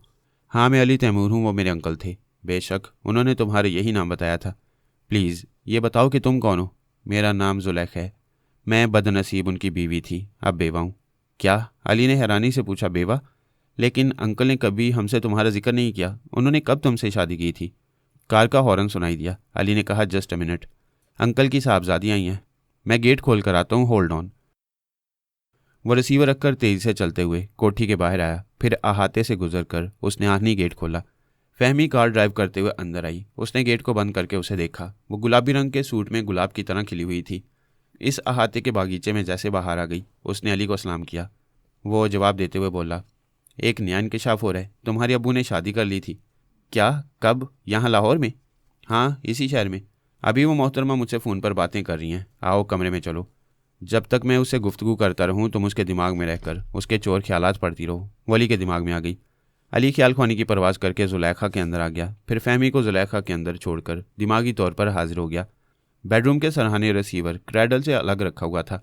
वह रिसीवर उठाकर कान से लगाकर बोला, हेलो, माजरत चाहता हूँ तुम्हें इतनी देर इंतज़ार करना पड़ा। वो बोली, इट्स ऑल राइट, क्या फहमी आई है? हाँ, अभी वो तुमसे गुफ्तगू करेगी, पहले तुम अपना मुकम्मल तारुफ कराओ। समझ गई, तुम फ़ोन पर बोल रहे हो वो मेरे चोर ख्यालात पढ़ रही होगी। क्या तुम्हारे बारे में हमें सही रिपोर्ट हासिल नहीं करना चाहिए? ज़रूर, यही दानिशमंदी है। अब मैं अपना तारुफ नहीं कराऊंगी, फहमी मेरे दिमाग से सब कुछ मालूम कर लेगी। फ़िलहाल मैं बहुत अहम बात कहना चाहती हूँ। हाँ कहो, मैं सुन रहा हूँ। तुम्हारे अंकल की हलाकत के बायस मैं मुश्किल में पड़ गई हूँ। कैसी मुश्किल? मेरा निकाहनामा फ़खर के पास है, वो उसकी फ़ोटोस्टेट कॉपी मुझे देने वाले थे। पता नहीं वो निकाहनामा उन्होंने कहाँ रखा है। इसमें परेशानी की क्या बात है? वो कोठी में या बैंक के लॉकर में होगा, मिल जाएगा। उसे मिलना चाहिए, वरना मुझ पर मुसीबत आ जाएगी। मुझे अपने ख़ानदान में और ऊंची सोसाइटी में साबित करना होगा कि मेरी शादी फ़खर से हुई थी। हम तुम्हारे चोर ख्यालात पढ़कर तुम्हें उनकी बेवा तस्लीम कर लेंगे, तुम्हारे दावे की सदाकत पर यकीन करेंगे। सिर्फ तुम्हारे और फहमी के कहने से कुछ नहीं होगा। निकाहनामा ज़रूरी है। क्यों ज़रूरी है? क्योंकि मैं उनके बच्चे की माँ बनने वाली हूँ। क्या? अली ने पूछा। वाकई? हाँ, मैं अपने बच्चे पर बदनामी की आंच नहीं आने दूंगी। वो निकाहनामा सबूत होगा कि मैं फ़खर की बीवी थी और उनके बच्चे की माँ बनने वाली हूँ। आप हमारे लिए मोहतरम हो गई हैं। आपकी और बच्चे की हिफाजत हमारी जिम्मेदारी है। बेहतर होगा कि आप हमसे मुलाकात करें। नहीं, मैं निकाहनामे के बगैर तुम्हें और फहमी को अपनी कोठी में नहीं बुला सकूंगी। रिश्तेदारों के सामने तुम दोनों से कोई रिश्ता साबित नहीं कर सकूंगी। आप यहाँ आ जाएं। अंकल की ये कोठी अब आपकी है। मैं वहाँ भी नहीं आ सकूंगी। अगर फहमी मेरे ख्यालात पड़ रही है तो वो तुम्हें मेरी मजबूरियाँ बताएगी। क्या हम राजदारी से किसी दूसरी जगह नहीं मिल सकते? ज़रूर मिल सकते हैं। क्या यादगार पाकिस्तान के साए में मुलाकात मुनासिब रहेगी? वहाँ काफ़ी लोग होते हैं। शाही मस्जिद के मीनार पर मुलाकात मुनासिब रहेगी। उस मीनार से खुदकुशी करने के कई वाक़यात हो चुके हैं। तब से मीनार पर चढ़ने पर पाबंदी आयद कर दी गई है। इसीलिए कह रही हूँ, मीनार की बुलंदी पर कोई नहीं आ सकेगा। तुम और फहमी ख्याल ख्वानी के ज़रिए मीनार पर जा सकोगे और मुझे भी ऊपर बुला सकोगे। कोई हमें वहाँ जाने और मुलाकात करने से रोक नहीं सकेगा। ठीक है, हम 1 घंटे बाद ठीक 10 बजे मीनार की पहली सीढ़ी के पास जाएंगे। अली ने रिसीवर रखकर फहमी को देखा। वो बोली, मैंने अच्छी तरह ख्यालात पढ़े हैं, वो फ्रॉड नहीं है, हमारे लिए वाकई काबिल एहतराम है। वो अब्बू की शरीके हयात थी। उन्होंने चंद माह उनके साथ गुजारे और उनकी बहुत खिदमत करती रही। मैं सारी उम्र उनकी इज्जत करूंगी। वो दोनों बातों के दौरान फ़खरुद्दीन का सामान चेक करने लगे। अली ने पूछा, वो हमसे तन्हाई में मिलना चाहती हैं, उनकी क्या मजबूरी है? मेरी मजबूरी यह है कि मैं उन्हें माँ कैसे कहूँ, वो मेरी हम उम्र है। ताजुब है तुम्हारे अब्बू ने इतनी कमसिन लड़की से क्यों शादी की? अब्बू किसी बेवा से शादी करना चाहते थे, लेकिन ये उन्हें पसंद करती थी और इन्होंने ही अब्बू को अपनी तरफ माइल किया था। मैं उन्हें माँ नहीं सहेली कहूँगी। ठीक है सहेली कहो, मगर उनके हालात बताओ। वो अपने वालिद मरहूम की दौलत और जायदाद की तनहा वारिस हैं। उनके 2 सौतेले भाई और सौतेली माँ उन पर जुल्म करती थी। अब्बू ने टेलीपैथी के जरिए कई बार उन्हें तहफ़्फ़ुज़ दिया था, इसलिए उन्होंने अब्बू को अपना मुहाफिज बना लिया। चुपचाप कोर्ट मैरिज की थी। अब्बू ने कहा था कि मैं बाबा साहब के दायरे से वापस आऊँगा तो शादी का ऐलान किया जाएगा। फिर तो तुम्हारी सहेली वाकई मसाइल में उलझी हुई है। फहमी ने एक फ़ाइल से कागजात निकालते हुए कहा, ये देखें, यही वो कोर्ट के कागजात हैं। इन कागजात के मुताबिक उनका निकाह हो चुका था। अली ने उन कागजात पर सरसरी सी निगाह डाली। फहमी ने कहा, इस डायरी में भी बहुत कुछ लिखा है, इसे तवज्जो से पढ़ना होगा। अली ने कहा, 1 घंटे के अंदर शाही मस्जिद पहुंचना है। ऐसा करो, तुम ना जाओ, ये डायरी पढ़ो। अंकल का बैंक अकाउंट चेक करो, लॉकर वगैरह की चाबियां भी यहीं कहीं होंगी। मैं तन्हा जा रहा हूँ। वो कोठी से बाहर निकलते हुए बोला, तमाम दरवाजे अंदर से बंद कर लो। जब तक मैं ख्याल ख्वानी के जरिए मुखातिब ना करूँ तब तक दरवाज़ा न खोलना। फहमी ने बड़े से आहनी गेट को खोला। वो ड्राइव करते हुए चला गया। फहमी ने आहनी गेट को बंद किया, फिर अहाते के बागीचे से गुजरने लगी। एक मर्द आंखों से दूरबीन लगाए कह रहा था, वो ड्राइव करता जा रहा है। मेन रोड पर उसकी कार पहुंच गई है। अब नज़रों से ओझल हो रही है। उस औरत ने कहा, हम कल रात से नोट कर रहे हैं, वो बिल्कुल अकेला था। सुबह ये लड़की आई थी, अब यह अकेली है, क्या ख्याल है? मर्द ने कहा, यह तुम्हारा शिकार है, तुम जाओ। फ़खरुद्दीन के बेडरूम में लॉकर्स की चाबियां ज़रूर होंगी। उस औरत ने रेलिंग पर चढ़कर टेरेस की बुलंदी से छलांग लगाई और ज़मीन पर पहुंचकर खड़ी हो गई। उसकी छलांग बता रही थी कि वह ज़बरदस्त है। फहमी ने दरवाज़ों को अंदर से बंद कर लिया था, फिर अपने बाप की डायरी पढ़ने बैठ गई। ऐसे ही वक्त कॉल बेल की आवाज़ सुनाई दी। वह बेडरूम से निकलकर गेट पर आई, फिर पूछा, कौन है? बाहर से आवाज़ आई, मैं साथ वाली कोठी में रहती हूँ, मेरा फ़ोन ख़राब हो गया है, कि मैं यहाँ से एक फ़ोन कर सकती हूँ? फहमी ने इतनी देर में उसके ख्यालात से मालूम किया कि वह तन्हा है मगर गलत औरत है। उसने दरवाज़ा खोल दिया। वो अंदर आई तो दरवाजे को लॉक कर दिया। इतनी सी देर में उसने फिर उसके ख्यालात पढ़े। आने वाली ने पूछा, तुम मकतूल फ़खरुद्दीन की कौन हो? तुम ये पूछकर क्या करोगी? तुम तो लॉकर्स की चाबियां हासिल करने आई हो। यह सुनती आने वाली ने फहमी पर छलांग लगाई। फहमी एक तरफ हो गई। नतीजे के तौर पर वो फर्श पर चारों शाने चित होकर गिरी, लेकिन दूसरे लम्हे फिर उछल कर खड़ी हो गई। फहमी ने कहा, तुम्हारा अंदाज बता रहा है कि तुम ज़बरदस्त फाइटर हो। उसने घूमकर एक किक मारी। फहमी का कुछ नहीं बिगड़ा। किक मारने वाली की लात घूम कर रह गई। उसने पैंतरा बदलकर कराटे का एक हाथ चलाया। वो हाथ सिर्फ घूम कर रह गया। उसने फुर्ती से एक पंच मारा। वो पंच भी हवा को लगा। फहमी उसके निशाने पर नहीं आ रही थी। वो जितनी फुर्ती से हमले करती उतनी ही फुर्ती से फहमी जगह बदल लेती। वो उसे मारना तो क्या, अब तक हाथ भी नहीं लगा पाई थी। फिर इदारे की उस तरबियत याफ्ता ने कहा, हमले ऐसे नहीं करते, ऐसे करते हैं। ये कहते उसने मुंह पर एक पंच मारा। उसने कराटे का एक हाथ जमाया, घूमकर एक किक मारी। एक खड़ा हाथ गर्दन पर, एक पंच पेट में, दूसरा पंच नाक पर। उसकी नाक से और बाछों से लहू रिस रहा था। एक आंख के किनारे की जल्द फट गई थी। वह डगमगा रही थी, अपने पैरों पर खड़ी रहने की कोशिश कर रही थी। फहमी ने उछलकर अपने सर से उसके सर पर टक्कर मारी। आंखों के सामने कुमकुमे जलने बुझने लगे। वो गिरने वाली थी। इससे पहले ही फहमी ने उसे कांधे पर लाद दिया। उसे उठाकर दौड़ते हुए बाहर निकली और उसे कचरे की तरह फेंक दिया। अंदर आकर दरवाजे को बंद किया, फिर एक जगह बैठकर उससे जख्मी के ख्यालात पड़ने लगी। अली मीनार की सीढ़ियाँ चढ़ता जा रहा था और जुलेखा के दिमाग में पहुंचकर मालूम कर रहा था कि वो क्यों नहीं आई। पता चला वो अपने बेडरूम में अपनी सौतेली माँ से झगड़ा कर रही थी। माँ उसे बाहर जाने से रोक रही थी, लेकिन वह ज़बरदस्ती बेडरूम से निकलकर उस कोठी से बाहर आ गई। अपनी कार में बैठकर शाही मस्जिद की तरफ आ रही थी। मीनार बहुत बुलंद था। वो सीढ़ियाँ चढ़ते चढ़ते ऊपर पहुंच गया। चारों तरफ लोहे की जालियाँ लगा दी गई थी ताकि कोई वहां से छलांग लगाकर खुदकुशी ना करे, लेकिन एक जगह लोहे की जालियों को किसी ने तोड़ दिया था। अली करीब जाकर टूटी हुई जालियों को देखने लगा। ऐसे ही वक्त पीछे से किसी ने जोर का धक्का दिया। वो संभल न सका, एकदम से मीनार के बाहर उलट गया। धक्का देने वाले दोस्त नहीं हो सकते थे। उन्होंने टूटी हुई जालियों से नीचे झांक कर देखा। अली उस मीनार की जानलेवा बुलंदी से गहरी पस्ती में जा रहा था, जहां मौत ही मौत थी। मौत जब आ जाए तो कोई बच नहीं पाता। इतनी बुलंदी से गिरने वाले की मौत लाजमी थी। गिरने वाले को हवा में कोई रोक नहीं सकता था, लेकिन धक्का देने वालों ने हैरानी से दीदे फाड़ फाड़ कर देखा। वो गिरने वाला नीचे जाते जाते यूं गायब हो गया जैसे हवा में तहलील हो गया हो। अली को बुलंदी से धक्का देने वाले पहले तो खुश हुए, क्योंकि अली से मुकाबले की नौबत नहीं आई। उन्हें समझाया गया था कि मुकाबला होगा तो वो इस तनहा को काबू नहीं कर सकेंगे। इस जगह वो मार खाकर बुलंदी से पस्ती की तरफ जाएंगे। वो हथियार भी लेकर आए थे ताकि हाथापाई से काबू में न आए तो उसे गोलियों से छलनी कर दिया जाए। मीनार की बुलंदी पर हथियार इस्तेमाल करने और खून बहाने की नौबत नहीं आई। उन्होंने पीछे से धक्का देकर उसे दूर मौत की पस्ती में जाते हुए देखा और खुशी का नारा लगाया।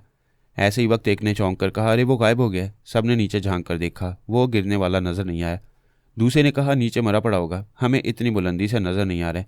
पहले शख्स ने कहा, मैंने अपनी आंखों से देखा है, वो नीचे गिरते गिरते अचानक गायब हो गया था। क्या वो जिन भूत है जो नीचे जाकर नहीं मरेगा? मैं कसम खाकर कहता हूँ वो बुलंदी और पस्ती के दरमियान ही गायब हो गया। तीसरे ने कहा, यार ये चरसी कश ना लगाए तब भी नशे में रहता है। वह दोनों अपने साथी पर हंसने लगे। फिर वह चौंक गए, हंसी रुक गई। उन्हें आवाज़ सुनाई दी। अली पूछ रहा था, किस बात पर हंस रहे हो? एक ने चाकू और दूसरे ने पिस्तौल निकाल लिया। वो तीनों चौकन्ने होकर इधर उधर देखने लगे। कोई नजर नहीं आ रहा था। उसकी आवाज़ आ रही थी। वो कह रहा था, तुम तीनों के मुकद्दर में लिखा है कि इस बुलंदी से गिरो और नीचे जाकर मरो। तुम कौन हो? कहाँ हो? क्या मौत किसी को नजर आती है? मौत एक ऐसी चीज़ है जिसे ना जिंदगी में देख सकते हो और ना मरने के बाद। अलबत्ता जिंदगी में इसका जायका चखते हो। तुम कहीं छुपकर हमें खौफजदा नहीं कर सकते। मैं तुम्हें देखते ही गोली मार दूंगा। दूसरे ने कहा, और मैं चाकू ऐसे पकड़ूंगा और ऐसे तुम पर हमला करूंगा। पिस्तौल वाले के हलक से चीख निकली। हमला करने का अंदाज बताने वाले ने उसके बाजू में चाकू घोंप दिया। अली उसके अंदर से निकलकर पिस्तौल वाले के अंदर पहुंचा, फिर उसके जरिए फायर किया। गोली चाकू वाले के घुटने में लगी। वो फर्श पर गिर पड़ा। अली ने तीसरे से पूछा, तुमने अपना पिस्तौल क्यों छुपा रखे? वो पिस्तौल निकालकर फेंकते हुए बोला, मैं हमला नहीं करूंगा, मुझे माफ़ कर दो। अली ने नमदार होकर पिस्तौल को फर्श से उठाया, दूसरे पिस्तौल को भी अपने कब्जे में लिया, फिर बोला, अब कौन सच बोलेगा? मुझसे दुश्मनी की वजह क्या है? वो उसे जिंदा देखकर हैरान हो रहे थे और सोच रहे थे वो कोई जादूगर है और वो अब वहां से जिंदा नहीं जा सकेंगे। गोली लगने के बायस घुटने की हड्डी टूट गई। वो तकलीफ से तड़पते हुए बोला, हमें माफ़ कर दो, हमें नहीं बताया गया था कि तुम जादूगर हो। किसने तुम्हें नहीं बताया था? कौन है वो? वो हमारा बॉस है, उसका नाम जिब्रान है। वो किसी नामालूम और ख़तरनाक आदमी के लिए काम करता है और उसके उल्टे सीधे काम हमसे कराता है। जिसे चाकू का जख्म लगा था उसने कराते हुए कहा, हमारे एक साथी एक बार उसके हुक्म से किसी को कत्ल करने गया था लेकिन नाकाम रहा। उससे नामालूम शख्स ने सज़ा के तौर पर उसकी माँ को कत्ल करा दिया। हम यहाँ से नाकाम जाएंगे तो पता नहीं हमारा अंजाम क्या होगा। अली ने कहा, यहाँ से जिंदा बचकर जाओगे तो वहाँ सज़ा मिलेगी। हमें माफ़ कर दो, हम तुम्हारा गुलाम बनकर रहेंगे। हम यहाँ से जाकर जिब्रान को कत्ल कर देंगे। उसकी हलाकत से मुझे फ़ायदा नहीं पहुँचेगा। ये मालूम होना चाहिए कि वो मेरा जानी दुश्मन क्यों है। जब वो हमसे कोई बड़ी वारदात कराता है तो उसके बारे में कुछ नहीं बताता, सिर्फ उसकी निशानदेही करता है जिसे कत्ल करना होता है। वो उनके चोर ख्यालात भी पढ़ता जा रहा था। वो दुरुस्त कह रहे थे। उसने अपना मोबाइल फ़ोन देते हुए कहा, जिब्रान से रब्ता करो, उसे बताओ कि तुम तीनों ने मुझसे मुकाबला किया था जिसके नतीजे में 2 ज़ख्मी हो गए, तीसरा महफूज है। आखिरकार तुम तीनों मुझे बुलंदी से नीचे फेंकने में कामयाब हो गए और मुझे हलाक कर चुके हो। खुदा आपको लंबी उम्र दे। ऐसा कहने से हम उस नामालूम शख्स के कहर से महफूज रहेंगे।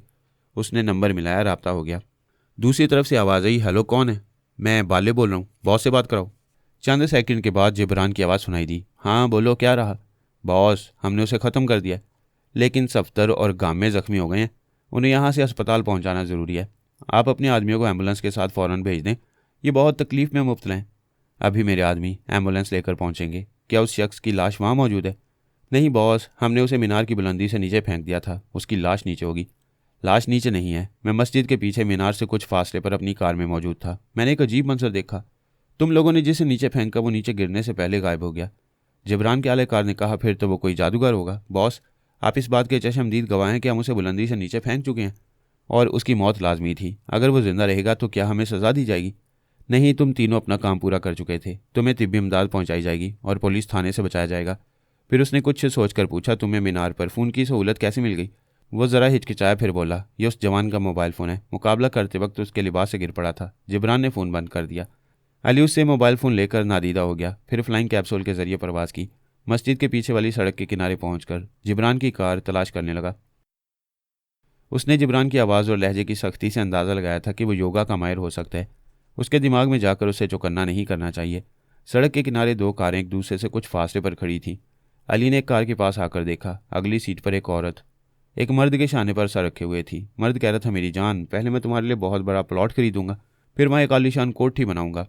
अली ने कहा, तुम लोगों को घर की चारदीवारी नहीं मिलती। वो दोनों हड़बड़ाकर अलग हो गए। किसी बोलने वाले को आसपास देखने लगे। अली ने कहा, बेशर्मो, भाग जाओ यहाँ से। वह शख्स सहम कर फौरन ही कार स्टार्ट करने लगा। कुछ फासले पर खड़ी हुई दूसरी कार भी स्टार्ट होकर जा रही थी। वो फ्लाइंग कैप्सूल के जरिए उस कार के अंदर पहुंच गया। उसे ड्राइव करने वाला मोबाइल फ़ोन कान से लगाए कह रहा था, मैं मानता हूँ ये नाकाबिल यकीन बात है। अगर मैं अपनी आंखों से उसे गायब होते ना देखता तो कभी यकीन ना करता। मैं कार से उतरकर मीनार के नीचे दूर तक गया था, मुझे कोई लाश दिखाई नहीं दी। वो दूसरी तरफ की बातें सुनकर बोला, जी हाँ, यही बात समझ में आती है कि वो रूपोश हो गया है। फ़खरुद्दीन की बेटी फहमी भी काबू में नहीं आ सकी। एक ज़बरदस्त फाइटर उस कोठी में गई थी, लेकिन फहमीदा से मार खाकर वापस आ गई। हाँ, क्या आपने फिर उस लड़की पर हमला कराया था? वो दूसरी तरफ की बातें सुनकर बोला, अच्छा, फ़खरुद्दीन की कोठी खाली थी, फहमीदा कहीं गई है। जनाब आली, आपके लिए वो लॉकर की चाबियां हैं में, और वो हमारे हाथ नहीं आ रही हैं। उन चाबियों के हसूल के लिए कुछ करना ही होगा। वो ज़रा खामोश रहा, फिर खुश होकर बोला, वाह जनाब आली, आपका जवाब नहीं है। उस बैंक में डाका पड़ेगा। डाकू फ़खरुद्दीन के दोनों लॉकर तोड़कर सारी चीज़ें निकाल ले जाएंगे। वाह, आपके लिए कोई काम नामुमकिन नहीं होता। अली ने फहमी के दिमाग पर दस्तक दी। मैं हूँ अली, तुम कहाँ जा रही हो? वो कार ड्राइव करते हुए बोली, जहाँ अब्बू के 2 लॉकर्स हैं उसी बैंक में जा रही हूँ। मुझे उनकी चाबियाँ बेडरूम से मिल गई हैं। तुम अंकल की बेटी हो, उनके बैंक अकाउंट की तमाम रकम और लॉकर्स की तमाम चीज़ें निकाल सकती हो, लेकिन इसके लिए अथॉरिटी लेटर तुम्हें हासिल करना होगा। अथॉरिटी लेटर हासिल करने में बहुत वक्त लगेगा। मैं बैंक मैनेजर को ट्रैप करके लॉकर से सामान निकालूंगी। मैं इस वक्त जिब्रान नामी शख्स की कार में नादीदा हूँ। इसी ने मुझे कत्ल करने के लिए मस्जिद के मीनार पर बुलाया था। वहाँ तो मेरी सौतेली माँ मुलाकात के लिए आने वाली थी। हाँ, मगर जान के दुश्मन आ गए। इधर मेरे लिए मौत का एहतमाम किया गया, उधर तुम पर हमला करने के लिए कुछ लोगों को कोठी में भेजा गया, मगर तुम वहाँ से निकल चुकी थी। उन्होंने कोठी की तलाशी ली, मगर लॉकर्स की चाबियाँ नहीं मिली। वो चाबियाँ मेरे पास हैं। जिब्रान का बॉस खतरनाक जराए का मालिक है। अभी उसके आदमी बैंक में डाका डालेंगे और वह दोनों लॉकर्स तोड़कर उसका सारा सामान ले जाएंगे। वो कार की रफ्तार बढ़ाते हुए बोली, फिर तो मुझे जल्द से जल्द वहाँ पहुँचना चाहिए। ये मामला अभी तक समझ में नहीं आया कि जिब्रान और उसके बॉस को तुम्हारे अब्बा मरहूम से क्या दुश्मनी थी। अब वो हमसे उस वक्त तक दुश्मनी करेंगे जब तक लॉकर से उनकी मतलूबा चीज़ें हासिल न हो जाएं। जिब्रान भी कार ड्राइव करते हुए उस बैंक के सामने आकर कुछ फासले पर रुक गया। वो वारदात की कामयाबी तक वहाँ रहने वाला था। अली कार से निकलकर बैंक में आ गया। मैनेजर अपनी सीट पर नहीं था। फहमी के ख्यालात ने बताया कि वो मैनेजर को सैरज़दा करके लॉकर्स रूम में ले गई है। अली ने लॉकर्स रूम में जाकर देखा, फहमी और मैनेजर अपनी अपनी चाबियों से लॉकर्स खोल रहे थे। उसी वक्त बैंक के एक हिस्से से फायर की आवाज़ सुनाई दी। अली ने नमूदार होकर कहा, फहमी हरियप, शायद डाका डालने वाले आ गए हैं। वो दोनों लॉकर्स का सामान अपने बैग में रखने लगी। अली ने कहा, हम यहाँ से जिब्रान की कार में जाएंगे, हो सकता है यहाँ से नाकामी के बाद वो अपने बॉस के पास जाए। उसी वक्त 2 मुसल्लह अफराद लॉकर्स रूम में दाखिल हुए। एक ने ललकार कर कहा, खबरदार, कोई हरकत ना करे, हाथ ऊपर उठा लो। ये कहते ही खुद उसने हथियार फेंक कर हाथ उठा लिए। अली उसके दिमाग पर कब्जा जमा चुका था। दूसरे साथी ने कहा, तुमने हथियार क्यों फेंका? हाथ नीचे करो, फौरन हथियार उठाओ। ये कहते उसने भी हथियार फेंक कर हाथ उठा लिए। फहमी ने मैनेजर से कहा, इनके हथियार ले जाओ और पुलिस को बुलाओ। पुलिस के आने तक इन्हें लॉकर्स रूम में बंद रखो। उन तीनों ने बाहर आकर उन दोनों को लॉकर्स रूम में लॉक्ड कर दिया। बैंक के दूसरे हिस्से में 3 मुसल्लह बदमाशों ने बैंक के अमले को मजबूर और बेबस बनाया हुआ था। वो उन्हें हुक्म दे रहे थे कि दोनों हाथ अपनी गर्दन पर रखकर ज़मीन पर घुटने टेक कर झुके रहें। अली और फहमी ने उनकी आवाज़ें सुनकर उनके दिमागों पर कब्जा जमाया। उन्होंने अपने हथियार फेंक दिए। उनके हाथों से हथियार निकलते ही बैंक का पूरा अमला उन पर पिल पड़ा, उनकी पिटाई करने लगा। मैनेजर पुलिस को फ़ोन कर रहा था। फहमी और अली नादीदा होकर जिब्रान की कार में आ गए। जिब्रान कार की खिड़की से बाहर बैंक की तरफ मुतजस्सस निगाहों से देख रहा था। वहाँ लोगों का शोर सुनाई दे रहा था। कितने ही लोगों के अंदर जाने से अंदाज़ा हुआ कि बैंक के अंदर डाकुओं से खतरा नहीं है, शायद वो जेर कर लिए गए हैं। उसने मोबाइल पर रब्ता किया। दूसरी तरफ से उसके जनाब आली की आवाज़ सुनाई दी। कौन? जिब्रान? यस, मैं बैंक के सामने हूँ। यहाँ कुछ ऐसी गड़बड़ हो रही है जिससे अंदाज़ा होता है कि डकैती नाकाम रही है। ओह शिट, कल रात से हर जगह नाकामी हो रही है। जनाब आली, वो दोनों गैर मामूली सलाहियतों के आमिल हैं। एक तो मैंने बुलंदी से गिरते वक्त गायब होते देखा है, शायद दूसरी भी गायब होना जानती है, इसीलिए कोठी में वो नज़र नहीं आई थी। मुझे शुबा है कि वो बाप की तरह टेलीपैथी जानती है। मेरे लिए वो बहुत ज़बरदस्त चैलेंज बन गई है। जनाब आली, आप मुनासिब समझें तो मुझे बताएं, फहमी से दुश्मनी क्या है? फहमी और अली साहब बनकर उस मोबाइल फ़ोन और जिब्रान के कान के दरमियान पहुंचे हुए थे। दूसरी तरफ की बातें भी सुन रहे थे। वो कह रहे थे, मैं फ़खरुद्दीन के बारे में ये नहीं जानता था कि वो टेलीपैथी जानता है। वैसे तो मैं योगा का माहिर हूँ, लेकिन रात को शराब पीने के दौरान फ़खरुद्दीन ने मेरे ख्यालात पढ़े थे। वो मेरे अंडरग्राउंड मामला से पूरी तरह वाकिफ़ हो गया था। जिब्रान ने पूछा, इसलिए आपने उसे कत्ल करा दिया? हाँ, मुझे पता चला था कि उसने मेरे अहम राजों की तफसीलात एक डायरी में लिखी हैं। वली नामी अपने किसी भतीजे का इंतज़ार कर रहा है और उसकी आमद पर मुझे नीस्त व नाबूद कर देना चाहता है। आप उस डायरी को हासिल करने के लिए लॉकर्स की चाबियाँ हासिल करना चाहते थे? हाँ, मेरी एक आलेकार ने बताया था कि फ़खरुद्दीन ने वो डायरी अपने किसी लॉकर में रखी है। जनाब आली, आपके भेजे हुए डाकू गिरफ्तार हो गए हैं। मैं यहाँ से देख रहा हूँ, पुलिस उन्हें हथकड़ियाँ पहना कर ले जा रही है। वो बैंक मेरी कामयाबी की आखिरी जगह थी। अब डायरी वहाँ से भी नहीं मिल सकेगी। जनाब आली, हुक्म करें, मैं किसी तरह वो डायरी हासिल करूँ? शायद वो हासिल नहीं हो सकेगी। किसी तरह उन दोनों को मौत के घाट उतारना होगा। वो रात गुजारने के लिए फ़खरुद्दीन की कोठी में जाएंगे। क्या मैं छुपे हुए कातलों को वहाँ पहुँचा दूँ? रात अभी बहुत दूर है, उन्हें अभी तलाश करो। कोई अच्छी खबर हो तो राब्ता करना, मैं बुरी खबरें सुन सुनकर तंग आ गया हूँ। उसने राब्ता ख़त्म कर दिया। जिब्रान अपना फ़ोन बंद करके कार स्टार्ट करने लगा। तब उसे धीमी सी आवाज़ सुनाई दी। फ़हमी ने अली से सरगोशी में कहा, यह जिब्रान हमारे किसी काम का नहीं है। ये अपने जनाब अली के खुफिया गोरख धंधों से वाकिफ़ नहीं है। जिब्रान सर घुमा घुमा कर कार के अंदर देख रहा था। उसे बोलने वाली नज़र नहीं आ रही थी। फिर उसे एक मर्दाना आवाज़ सुनाई दी। अली भी सरगोशी में कह रहा था, हाँ, इस कमबख्त ने मुझे मीनार की बुलंदी से गिरा कर मारना चाहा। अभी से मर जाना चाहिए, लेकिन ये शर्म से नहीं मरेगा। शर्म से ना सही, करम से मरेगा। वो दहशत ज़दा था, पूछने लगा, कौन है? यहाँ कौन बोल रहा है? ये लो, कुत्ता पूछ रहे हम कौन है। कहते हैं बुरे वक्त में दोस्त पहचाने जाते हैं। ये बुरे वक्त में दुश्मनों को नहीं पहचान रहा। वो खौफ से चीख मारकर कार का दरवाज़ा खोलकर बाहर आ गया और मदद के लिए पुकारने लगा, बचाओ बचाओ, ये मुझे मार डालना चाहते हैं। लोग जमा होने लगे। एक ने पूछा, क्या परेशानी है? वो मुझे कत्ल करना चाहते हैं। वो कौन है, कहाँ हैं? कार के अंदर हैं, नज़र नहीं आएंगे। कई लोगों ने कार के अंदर देखा, फिर पूछा, क्या तुमने नशा किया है? मैं नशे में नहीं हूँ, सच कहता हूँ, वो अंदर हैं। वो बाहर हों तब भी नज़र नहीं आते, वो नादीद हैं। भीड़ में एक ने कहा, साला पागल का बच्चा है। किसी ने पीछे से उसके सर पर चपत मारी। वो पलट कर बोला, देखो, इसने मेरे सर पर चपत मारी है, तुम लोगों को नज़र नहीं आएगा। सब हंसने लगे।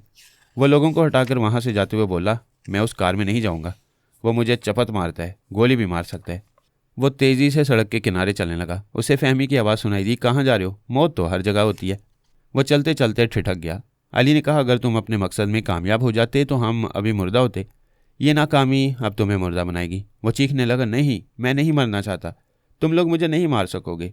वो भागने लगा। अली उसके दिमाग में पहुंच गया। अगर वो योगा का माहिर होता तो अली उसे जख्मी करके उसके अंदर पहुंच जाता। बहरहाल इसकी नौबत नहीं आई। सामने से एक बड़ा ऑयल टैंकर अपनी मखसूस रफ्तार से चला रहा था। अली ने उस भागने वाले को उछालकर उस टैंकर से टकरा दिया। उसकी आखिरी चीख सुनाई दी। टैंकर रुक गया। लोग दौड़कर उधर जाने लगे। अली वहां से वापस फ़हमी की कार में आ गया। फ़हमी ने इस कार को बैंक के करीब छोड़ा था। वो दोनों इसके अंदर आकर नमूदार हो गए। अली ने मोबाइल के ज़रिए रब्ता किया। दूसरी तरफ से आवाज़ आई, हेलो, कौन है? अली ने आवाज़ बनाकर कहा, मैं जिब्रान हूँ, जनाब अली से बात कराओ। चंद सेकंड बाद जनाब अली की आवाज़ सुनाई दी। अली ने फ़ोन फ़हमी को दिया। वो बोली, मुझे आवाज़ से नहीं पहचान सकोगे, मैं फ़खरुद्दीन मरहूम की बेटी हूँ। वो डायरी मेरे पास है। वो डायरी मुझे तुम्हारी शाहरग तक पहुँचाएगी। अभी मेरे आदमी ने फ़ोन पर जिब्रान की आवाज़ सुनी थी। क्या वो तुम्हारी कैद में है? उससे मेरी बात कराओ। वो दुनिया की हर कैद से आज़ाद हो चुका है। आइंदा वो क़यामत के दिन बोलेगा, तुमने मेरे बाप को कत्ल करके अपनी ज़िंदगी की आखिरी बड़ी गलती की है। इसके बाद दूसरी गलती की मोहलत नहीं मिलेगी। मैं आ रही हूँ। फ़हमी ने फ़ोन बंद कर दिया। अली ने कार स्टार्ट करके उसे आगे बढ़ा दिया। दुश्मनों से दूर रहना और उन्हें दूर भगाते रहना दानिशमंदी है। सोनिया और मेरी दानिशमंदी औरों से जुदा थी। हमने जानबूझकर दुश्मनों को मौका दिया था कि वो साया बनकर हम दोनों के अंदर समा जाएं। दुश्मन इस सुनहरी मौके से फ़ायदा क्यों ना उठाते। एल्पा ने अपने 2 अलहकारों को अपना मामूल और ताबेदार बनाकर उन्हें नादीदा बनाने वाली गोलियां दी थीं। उनमें से एक साया बनकर सोनिया के अंदर समा गया, दूसरा मेरे अंदर आकर छुप गया। अमेरिकी टेलीपैथी जानने वालों के सरबराह जॉन कॉलिन ने भी यही किया। फ्रांस का मेजर टी हंटर भी पीछे नहीं रहा। सब ने अपने 2 अलहकारों को मेरे और सोनिया के अंदर पहुंचा दिया। किसी के गहरे राजों तक पहुंचने के लिए उसके अंदर उतरना पड़ता है, और सब हमारे अंदर उतर चुके थे। वो हमारे दिन रात के एक लम्हे की रिपोर्ट अपने आमलों को दे सकते थे। जितनी रिपोर्ट्स वो देते वो सब की सब मुस्तनद समझी जाती। मैंने और सोनिया ने उन्हें गुमराह करने के लिए जो मंसूबे बनाए उनका जिक्र हो चुका है। एल्पा, जॉन कॉलिन और मेजर टी हंटर ने अपने अपने अलहकारों के अंदर पहुंचकर उनके ख्यालात पड़े तो उनकी परेशानियां बढ़ गईं। मैंने सोनिया से कहा था कि अल्पा माँ बनने वाली है। उसकी ज़चकी का वक्त करीब आ चुका है। मैं उसकी ज़चकी के दौरान तिलबैब में रहूँगा। ऐसे वक्त उसका दिमाग कमज़ोर रहेगा। मैं उसके अंदर पहुंचकर उसे अपनी मामूला और ताबेदार बना लूँगा। इसराइली हुकूमत ने इस बात को राज रखा। वो जानते थे कि दोस्त और दुश्मन टेलीपैथी जानने वालों को एल्पा की ज़चकी का इल्म होगा, तो सभी एल्पा के कमज़ोर दिमाग में पहुंचकर उसे अपनी मामूला और ताबेदार बनाने की कोशिश करेंगे। लेकिन ये बात राज न रही। मेरे अंदर छुपे हुए अलहकारों ने अमेरिका और फ्रांस तक अपने आकाओं को ये बात बता दी। जॉन कॉलिन ने अपने अलहकार से और मेजर टी हंटर ने अपने अलहकार से ये बातें मालूम की और फैसला किया कि अब वो दिन रात एल्पा की निगरानी करेंगे। जब भी वो ज़चकी के वक्त तकलीफ़ में मुब्तला रहेगी, वो उसके दिमाग पर हावी हो जाएंगे। वो खुश थे कि उनके अलहकारों को हमारे ज़रिए सही मालूमात हासिल हो रही हैं। अगर वो हमारे अंदर ना होते तो उन्हें अल्पा की खुफिया ज़चकी का इल्म कभी ना होता। इसराइली हुकाम और टेलीपैथी जानने वालों की ये कोशिश थी कि अल्पा के दिमाग को तनमीम अमल के ज़रिए लॉक्ड कर दिया जाए, ताकि कोई दुश्मन उस माँ बनने वाली के अंदर ना पहुंच सके। उन्होंने अपने तौर पर अल्पा की हिफाजत के भरपूर इंतजाम किए थे, लेकिन ये यकीन नहीं था कि वो महफूज रह सकेगी, क्योंकि ज़चगी के वक्त लॉक्ड किया हुआ दिमाग खुद ब खुद कमज़ोर होने वाला था। तमाम तर इंतजामात के बावजूद वो मायूस थे और समझ रहे थे कि यहूदी टेलीपैथी जानने वालों की सरबराह दुश्मनों के हत्थे चढ़ जाएगी, और अगर ऐसा होगा तो इसराइल को बहुत ज़बरदस्त नुकसान पहुंचेगा। यहूदी टेलीपैथी जानने वाले अल्पा से महरूम होकर कमज़ोर पड़ जाएंगे। बहरहाल अभी अल्पा की ज़चगी का इंतज़ार हो रहा था। दूसरी तरफ सोनिया के अंदर रहने वालों ने यह इंकशाफ किया था कि मॉन्की मास्टर खलाई जोन में वापस नहीं गया, वो इसी दुनिया में है और वाशिंगटन में वो सोनिया से मुलाकात करने वाला है। रूस, अमेरिका और इसराइल के लिए मॉन्की मखलूक अजाब बने हुए थे। कुछ दिनों के लिए उन्हें यह खुशी हासिल हुई कि ये मखलूक ख़त्म हो गई है। अब जो बाकी बचे थे वो जोन की तरफ फरार हो गए हैं। लेकिन सोनिया ने यह कहकर उनकी खुशियाँ खाक में मिला दी कि मॉन्की मखलूक का सरबरा मॉन्की मास्टर अब तक इस दुनिया में है। वो इस दुनिया को नहीं छोड़ेगा। आइंदा चंद बरसों में खलाई जोन से फिर अपनी नई फौज बुलाएगा। रूस, अमेरिका और इसराइल में यह इंकशाफ धमाकों की तरह गूंजने लगा। सोनिया चेहरा बदलकर वाशिंगटन आई। ये जानती थी कि दुश्मन साया बनकर अंदर छुपे हुए हैं और उसे बहरूप बदलते देख चुके हैं। वो तो यही जाहिर कर रही थी कि अपने अंदर रुपोश रहने वाले दुश्मनों से बेखबर है। उन छुपने वालों ने अपने बड़ों को इतला दी कि वो एक नए रूप में वाशिंगटन पहुंच गई है। उसने एक छोटा सा बंगला किराए पर हासिल किया था। अमरीकी फौजियों ने उस बंगले को चारों तरफ से घेर लिया, लेकिन वो सब नादीदा रहकर मुहासरा कर रहे थे। इस तरह सोनिया को मुतमईन कर रहे थे कि उसकी आमद से बेखबर हैं। जमीला और हीरो न्यूयॉर्क में थे। सोनिया ने हीरो को समझा दिया था कि आइंदा उसे मॉन्की मास्टर का रोल अदा करने। हीरो प्लास्टिक सर्जरी के जरिए मॉन्की मास्टर बन चुका था और सोनिया के अगले हुक्म का मुंतज़िर था। सोनिया ने उस बंगले में आकर मोबाइल फ़ोन के जरिए हीरो से रब्ता किया। रब्ता करने से पहले उसने खिड़कियों और दरवाज़ों को अच्छी तरह बंद कर लिया।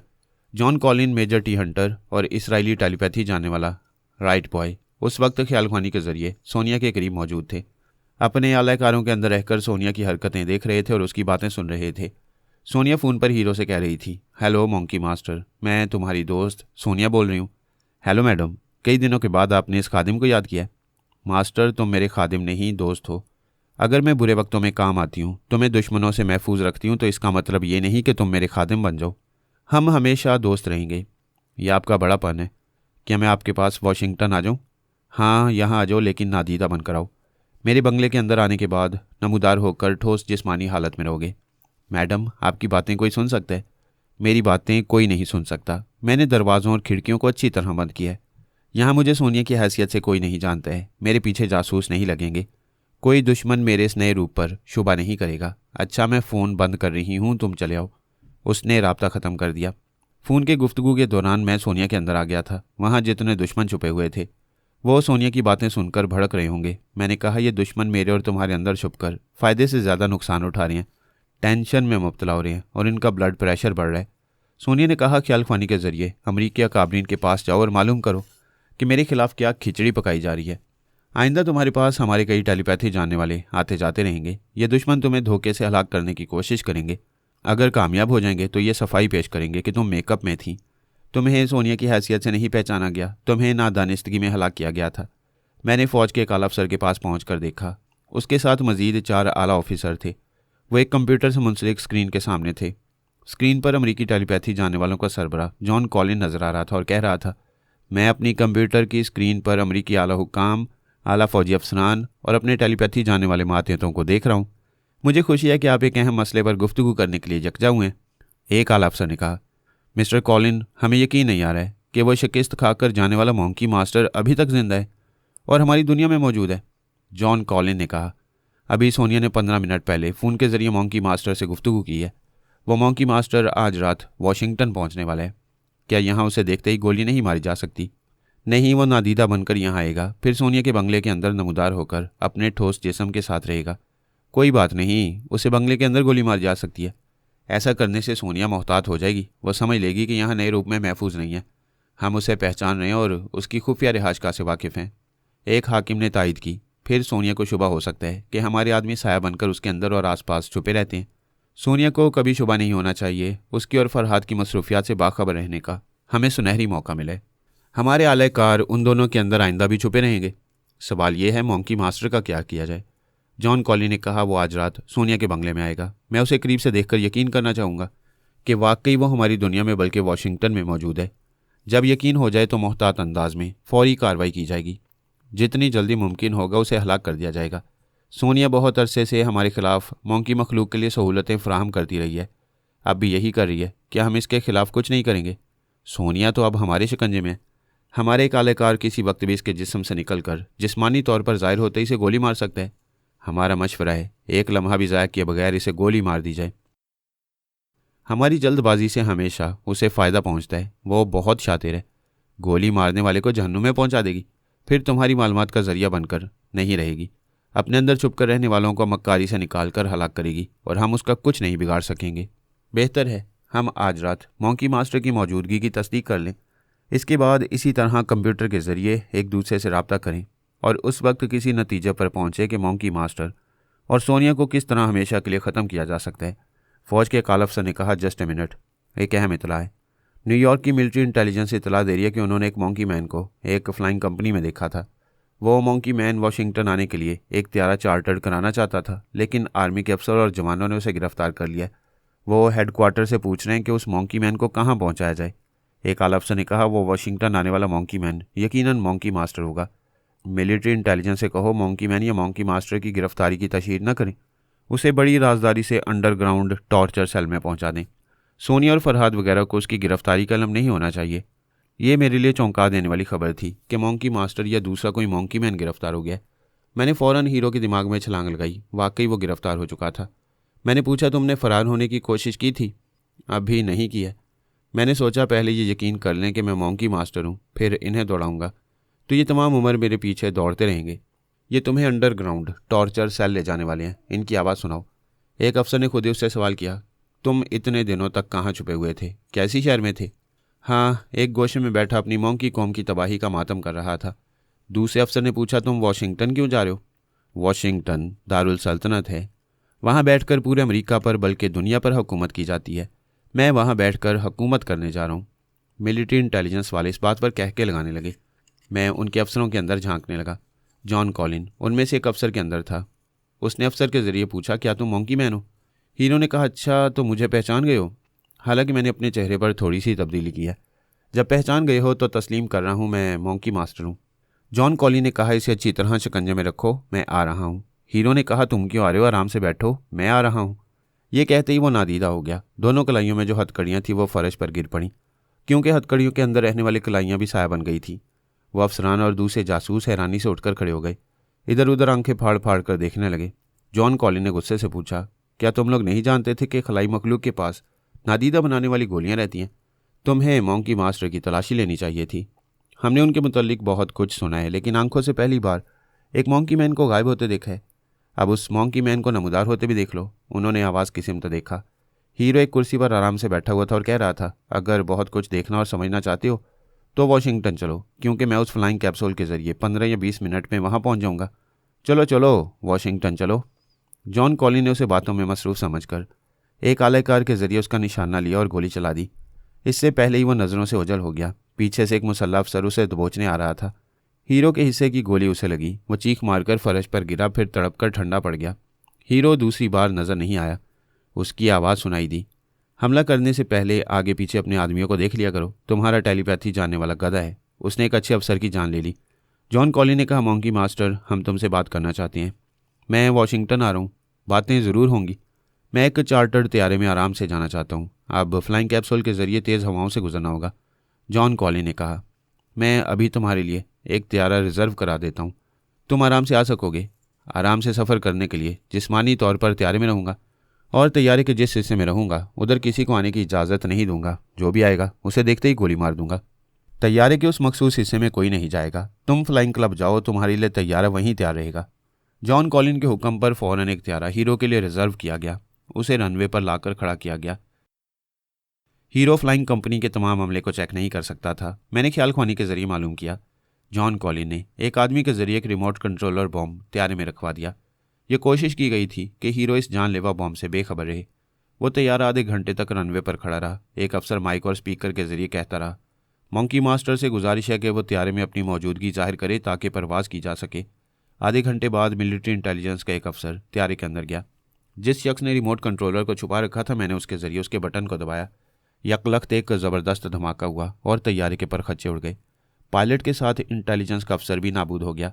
मैंने उस रिमोट कंट्रोलर वाले के अंदर जॉन कॉलिन की आवाज़ सुनी। वो गुस्से से पूछ रहा था, तुमने रिमोट कंट्रोलर का बटन क्यों दबाया? मैं नहीं जानता सर। मैं हैरान हूँ कि मैंने बटन क्यों दबा दिया। तुम्हारे दिमाग में कौन घुसा हुआ है? आप ही हैं सर, मैं किसी और को महसूस नहीं कर रहा हूँ। यहाँ सोनिया के टेलीपैथी जानने वाले हैं, वो मॉन्की मास्टर की हिफाजत कर रहे हैं। अगर कोई छुपा हुआ है तो मैं उसके ज़रिए मॉन्की मास्टर को वार्निंग देता हूँ कि वो वॉशिंगटन में कदम ना रखे, वहाँ उसे मौत ही मौत मिलेगी। मैंने सोनिया को न्यूयॉर्क के हालात बताए कि वहाँ हीरो को किस तरह हलाक करने की कोशिश की गई है। उसने कहा अब मेरे लिए खतरा है, वो इंतकामन मुझे मार डालने की कोशिश करेंगे। वो अपनी जगह से उठकर टॉयलेट जाने लगी। लंदन से अमेरिका तक ये होता था कि जब वो टॉयलेट जाती तमाम दुश्मन आलयकार उसके अंदर से निकलकर टॉयलेट के बाहर उसकी वापसी का इंतजार करते थे। उन्हें यकीन था कि सोनिया उनसे बेखबर है, फिर जिस्मानी तौर पर टॉयलेट से निकलेगी, और ऐसा ही होता रहा था। सोनिया बाहर आती थी और उन्हें अपने जिस्म में समाने का मौका देती थी। इस बार वो अंदर गई तो वापस नहीं आई। बाहर खड़े हुए आलयकार उसकी वापसी का इंतजार करने लगे। बड़ी देर तक इंतजार करने के बाद एक ने दरवाज़ा खोला। टॉयलेट खाली था, वो अंदर नहीं थी। मेजर टी हंटर और यहूदी आलयकार भी परेशान होकर उसे तलाश करने लगे। ऐसे वक्त जॉन कॉलिन ने अपने आलयकार के पास आकर कहा, मैं हुक्म देता हूँ सोनिया के जिस्म से बाहर आओ और जिस्मानी तौर पर नमूदार होते ही सोनिया को गोलियों से छलनी कर दो। मैं सोनिया के अंदर नहीं हूँ, उसे तलाश कर रहा हूँ, वो नज़र नहीं आ रही है। तुम उसके अंदर से क्यों निकले थे? वो टॉयलेट गई थी। ऐसे वक्त हमेशा यही होता है, हम टॉयलेट के बाहर रहते हैं, वो वापस आती है, हम फिर उसमें समा जाते हैं। लेकिन इस बार वो जिस्मानी तौर पर नज़र नहीं आई है। वो इसी बंगले के अंदर होगी। बेशक यहीं होगी। बेडरूम में देखो उसका अहम सामान है या नहीं।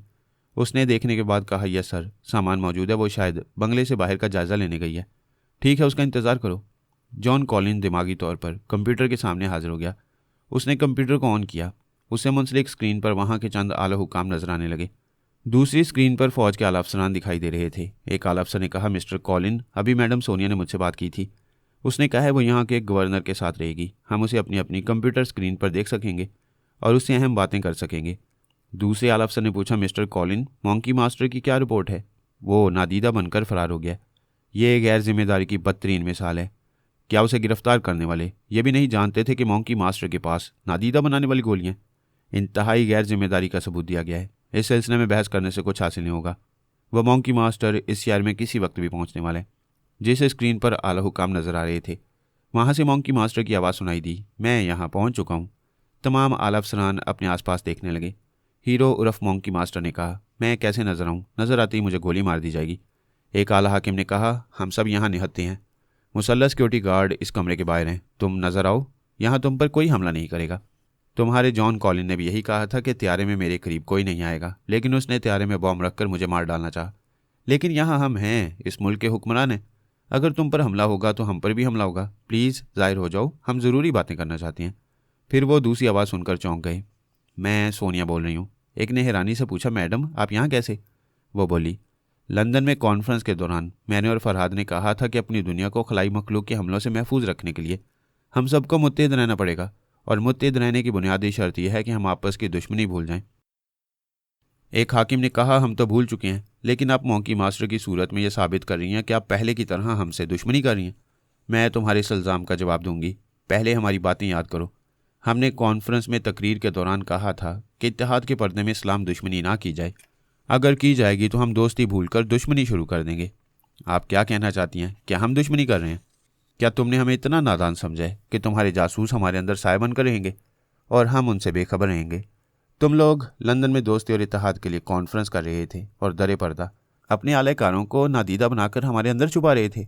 ये झूठ है, हमने ऐसा कुछ नहीं किया है। हमें पता था जब तुम्हारी ये कमजोरी जाहिर होगी तो तुम ये इल्ज़ाम अपने साथ नहीं लोगे, और हम इल्ज़ाम साबित नहीं करेंगे, क्योंकि हमें दुनिया वालों को तुम्हारी दोगली सूरत नहीं दिखानी है। इस मामले में हम खुद तुमसे निमट लेंगे और निमट रहे हैं।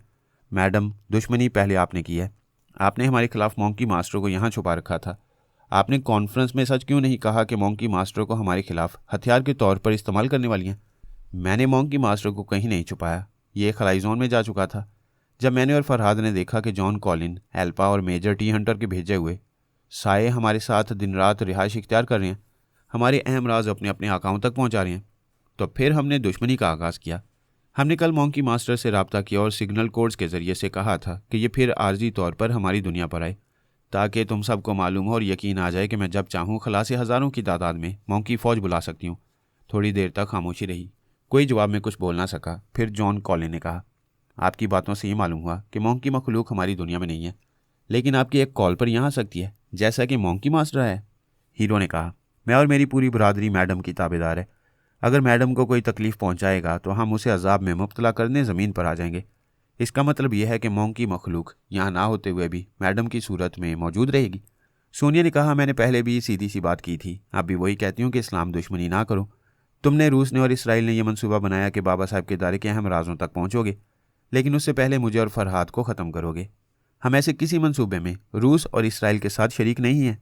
कोई अपना बड़े से बड़ा जुर्म और छोटी सी छोटी गलती तस्लीम नहीं करता, और तुम्हारे तस्लीम ना करने से हमारे लिए कोई फ़र्क नहीं पड़ेगा। मॉन्की मास्टर यहाँ कब तक रहेगा? ये देखो कि जब से तुम लोगों को मॉन्की मास्टर की मौजूदगी की इतला मिली है, तब से तुम बाबा साहब के दायरे से दुश्मनी भूलकर अपने अपने मुल्क को बचाने की फ़िक्र कर रहे हो। फ़िलहाल तुम लोगों का इलाज यही है। फिर थोड़ी देर के लिए खामोशी छा गई। इसके बाद जॉन कॉली ने कहा, आप लोगों से कोई बात छुपी नहीं रहती। आपके पास मालूमात हासिल करने के बड़े वसीज़ रहे हैं। इस बार हम पर भरोसा करें। हमने बाबा साहब के दायरे के खिलाफ जो कागजी मंसूबा बनाया था उसे फाड़ कर फेंक देंगे। आइंदा ऐसा होगा तो आप खलासे मॉन्की फ़ौज को बुलाने पर हक बजाने होंगी, लेकिन प्लीज़ आप मॉन्की मास्टर को वापस खला में जाने का मशवरा दें। जब हमसे दुश्मनी नहीं करोगे तो फिर मॉन्की मास्टर से ना डरो। वैसे ये कर सकती हूँ कि मॉन्की मास्टर तुम्हारे मुल्क से ले जाऊँ, लेकिन ये अभी हमारी दुनिया में रहेगा, क्योंकि अभी रूस और इसराइल का मुहासबा करना रह गया है। सोनिया ने मॉन्की मास्टर को इस मुल्क से दूर ले जाने का वादा किया तो वो मुतमईन होकर उसका शुक्रिया अदा करने लगे। सोनिया की तरह मैंने भी उन आलयकारों से निजात हासिल कर ली जो मेरे अंदर साया बनकर छुपे हुए थे। इसराइली काबरी ने अल्पा से शिकायत की कि उसे अपने आलयकारों को साया बनाकर मेरे अंदर नहीं छुपाना चाहिए था। एक हाकिम ने कहा, मैडम अल्पा, ये बात फरहाद को मालूम हो चुकी है। वो तुम्हारे आलयकारों से निजात हासिल कर चुका है, अब वो तुमसे इंतकाम लेगा। एक आला अफसर ने कहा, यह तो तुम्हारी जचकी होने वाली है। तुम्हारी हिफाजत हमारे लिए बहुत बड़ा मसला बन गई है। इस पर तुम्हारे नादीदा जासूस फरहाद के लिए चैलेंज बन गए थे। अब तो वो तुम्हारा पीछा नहीं छोड़ेगा। ब्रेन आदम ने कहा, अल्पा ने कोई गलती नहीं की। एक तवील मुद्दत से अपनी यहूदी कौम की बेहतरी के लिए दिन रात मेहनत करती रही है और अपने मुल्क को कौम के लिए खतरात से खेलती रही है। आज भी ये हमारी ही खातिर खतरात में घिरी हुई है। एक आला अफसर ने कहा, हम अपनी मुल्क की तारीख में अल्पा की खिदमत को कभी नहीं भुला सकेंगे। हमारी कोशिश यही है कि इसकी जचकी खैर आफियत से हो जाए और कोई दुश्मन इसके दिमाग में ना पहुंच सके। आप देखें आइंदा क्या होता है। तेल अबैब के मुजाफात में एक बहुत बड़ी सरकारी कोठी थी। इस कोठी के अतराफ 5 मील के रकबे तक बस्तियां खाली करा दी गई थीं। तमाम मकानात गिराकर आरजी फौजी हेडक्वार्टर्स बनाए गए थे। 5 मील के रकबे में चारों तरफ दीवारें उठा दी गई थीं और इस इलाके को ममनुआ करार दिया गया था। इस इलाके में आम लोग तो क्या, आम फौजी भी दाखिल नहीं हो सकते थे। सिर्फ उन फौजी अफसरान और जवानों की वहाँ ड्यूटी रहा करती थी जो योगा के माहिर थे और उन पर कोई जबरन तनवीमी अमल नहीं कर सकता था। इस बड़ी सी महलनुमा कोठी में अल्पा की रिहाइश थी। उसकी खिदमत के लिए जो कनीज़ें थीं वो भी योगा में महारत रखती थीं। जासूसी इदारे की तरबियत याफ्ता लेडी डॉक्टर्स और नर्सें भी गैर मामूली थीं। कोठी के 2 बड़े कमरों में कंप्यूटर्स और बड़े बड़े दर्जनों टीवी नस्ब किए गए। टीवी कैमरे भी जगह जगह थे। कोई छुपकर इस अल्पा महल में दाखिल नहीं हो सकता था। कोठी के चारों तरफ जो कमरे और कॉरिडोर्स थे वहाँ तेज़ रोशनी रहा करती। उन नादीदा बनाने वाली गोलियों की खासियत यह है कि इंसानी जिस्म ठोस नज़रों से ओझल हो जाता है और साया बन जाता है। अगर तेज़ रोशनी हो तो यह साया ज़मीन पर या दीवारों पर दिखाई देता है।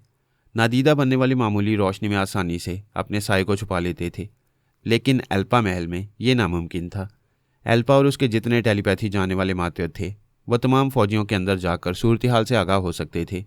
उन तमाम नादीदा फ़ौजियों की मखसूस शनाख्त रखी गई ताकि कोई दुश्मन नादीदा बनकर धोखा ना दे सके। मुख्तसर यह कि हर पहलू से अल्पा की हिफाजत के लिए ज़बरदस्त इक़दामात किए गए। एक टेलीपैथी ऐसा मसला थी जो परेशानी का सबब बनी हुई थी। एक तो अल्पा खुद योगा की माहिर थी। आम हालात में कोई उसके अंदर नहीं आ सकता था, लेकिन मसला जचकी का था। वो माँ बनने के हालात में दिमागी तौर पर कमज़ोर होने वाली थी। ऐसे वक्त में यही सोचा जा रहा था कि तमाम यहूदी टेलीपैथी जानने वाले अल्पा के दिमाग में यकजा होंगे और पूरी कुव्वतों और सलाहियतों के साथ दुश्मन टेलीपैथी जानने वालों का रास्ता रोकते रहेंगे। दुश्मन अपने तौर पर मंसूबे बना रहे थे। अमरीकी टेलीपैथी जानने वालों का सरबराह जॉन कॉलिन अल्पा तक पहुंचने की प्लानिंग कर रहा था। वो कई इसराइली हुकाम और फौजी अफसरान के अंदर जगह बना चुका था, हत्ता कि हिप्नोटाइज करने वाले भी ट्रैप कर चुका था, जिसने अल्पा पर तनवीमी अमल किया था और उसकी आवाज़ और लहजे को बदल दिया था। इस तरह वो अल्पा के नए लहजे और नई आवाज़ से अच्छी तरह वाकिफ़ हो गया। फ्रांस का टेलीपैथी जानने वाला मेजर टी हंटर भी अल्पा के अंदर रहने की पूरी तैयारी कर चुका था। वो देवी को चंद दिनों तक अपनी मामूला और ताबेदार बनाए रखने में कामयाब रहा। फिर देवी सितारा उसके शहर से निकल गई। देवी की डमी वन सजाता अभी तक मेजर की मामूला थी। देवी ने कसम खाई थी कि सजाता और मेजर टी हंटर से बदतरीन इंतकाम लेगी, क्योंकि इन दोनों ने देवी जैसी हस्ती को मामूला और ताबेदार बनाने की अहमकाना जुर्रत की थी। फिलहाल देवी की तवज्जो अल्पा पर थी। वो ये सुनहरी मौका हाथ से जाने नहीं देना चाहती थी। अल्पा को अपनी मामूला बनाकर वह तमाम इसराइली अकाबरीन पर हावी हो सकती थी और यहूदी टेलीपैथी जानने वालों को भी अपने ज़ेरे असर ला सकती थी। इस तरह के फ़ायदे दूसरे तमाम टेलीपैथी जानने वाले हासिल करना चाहते थे।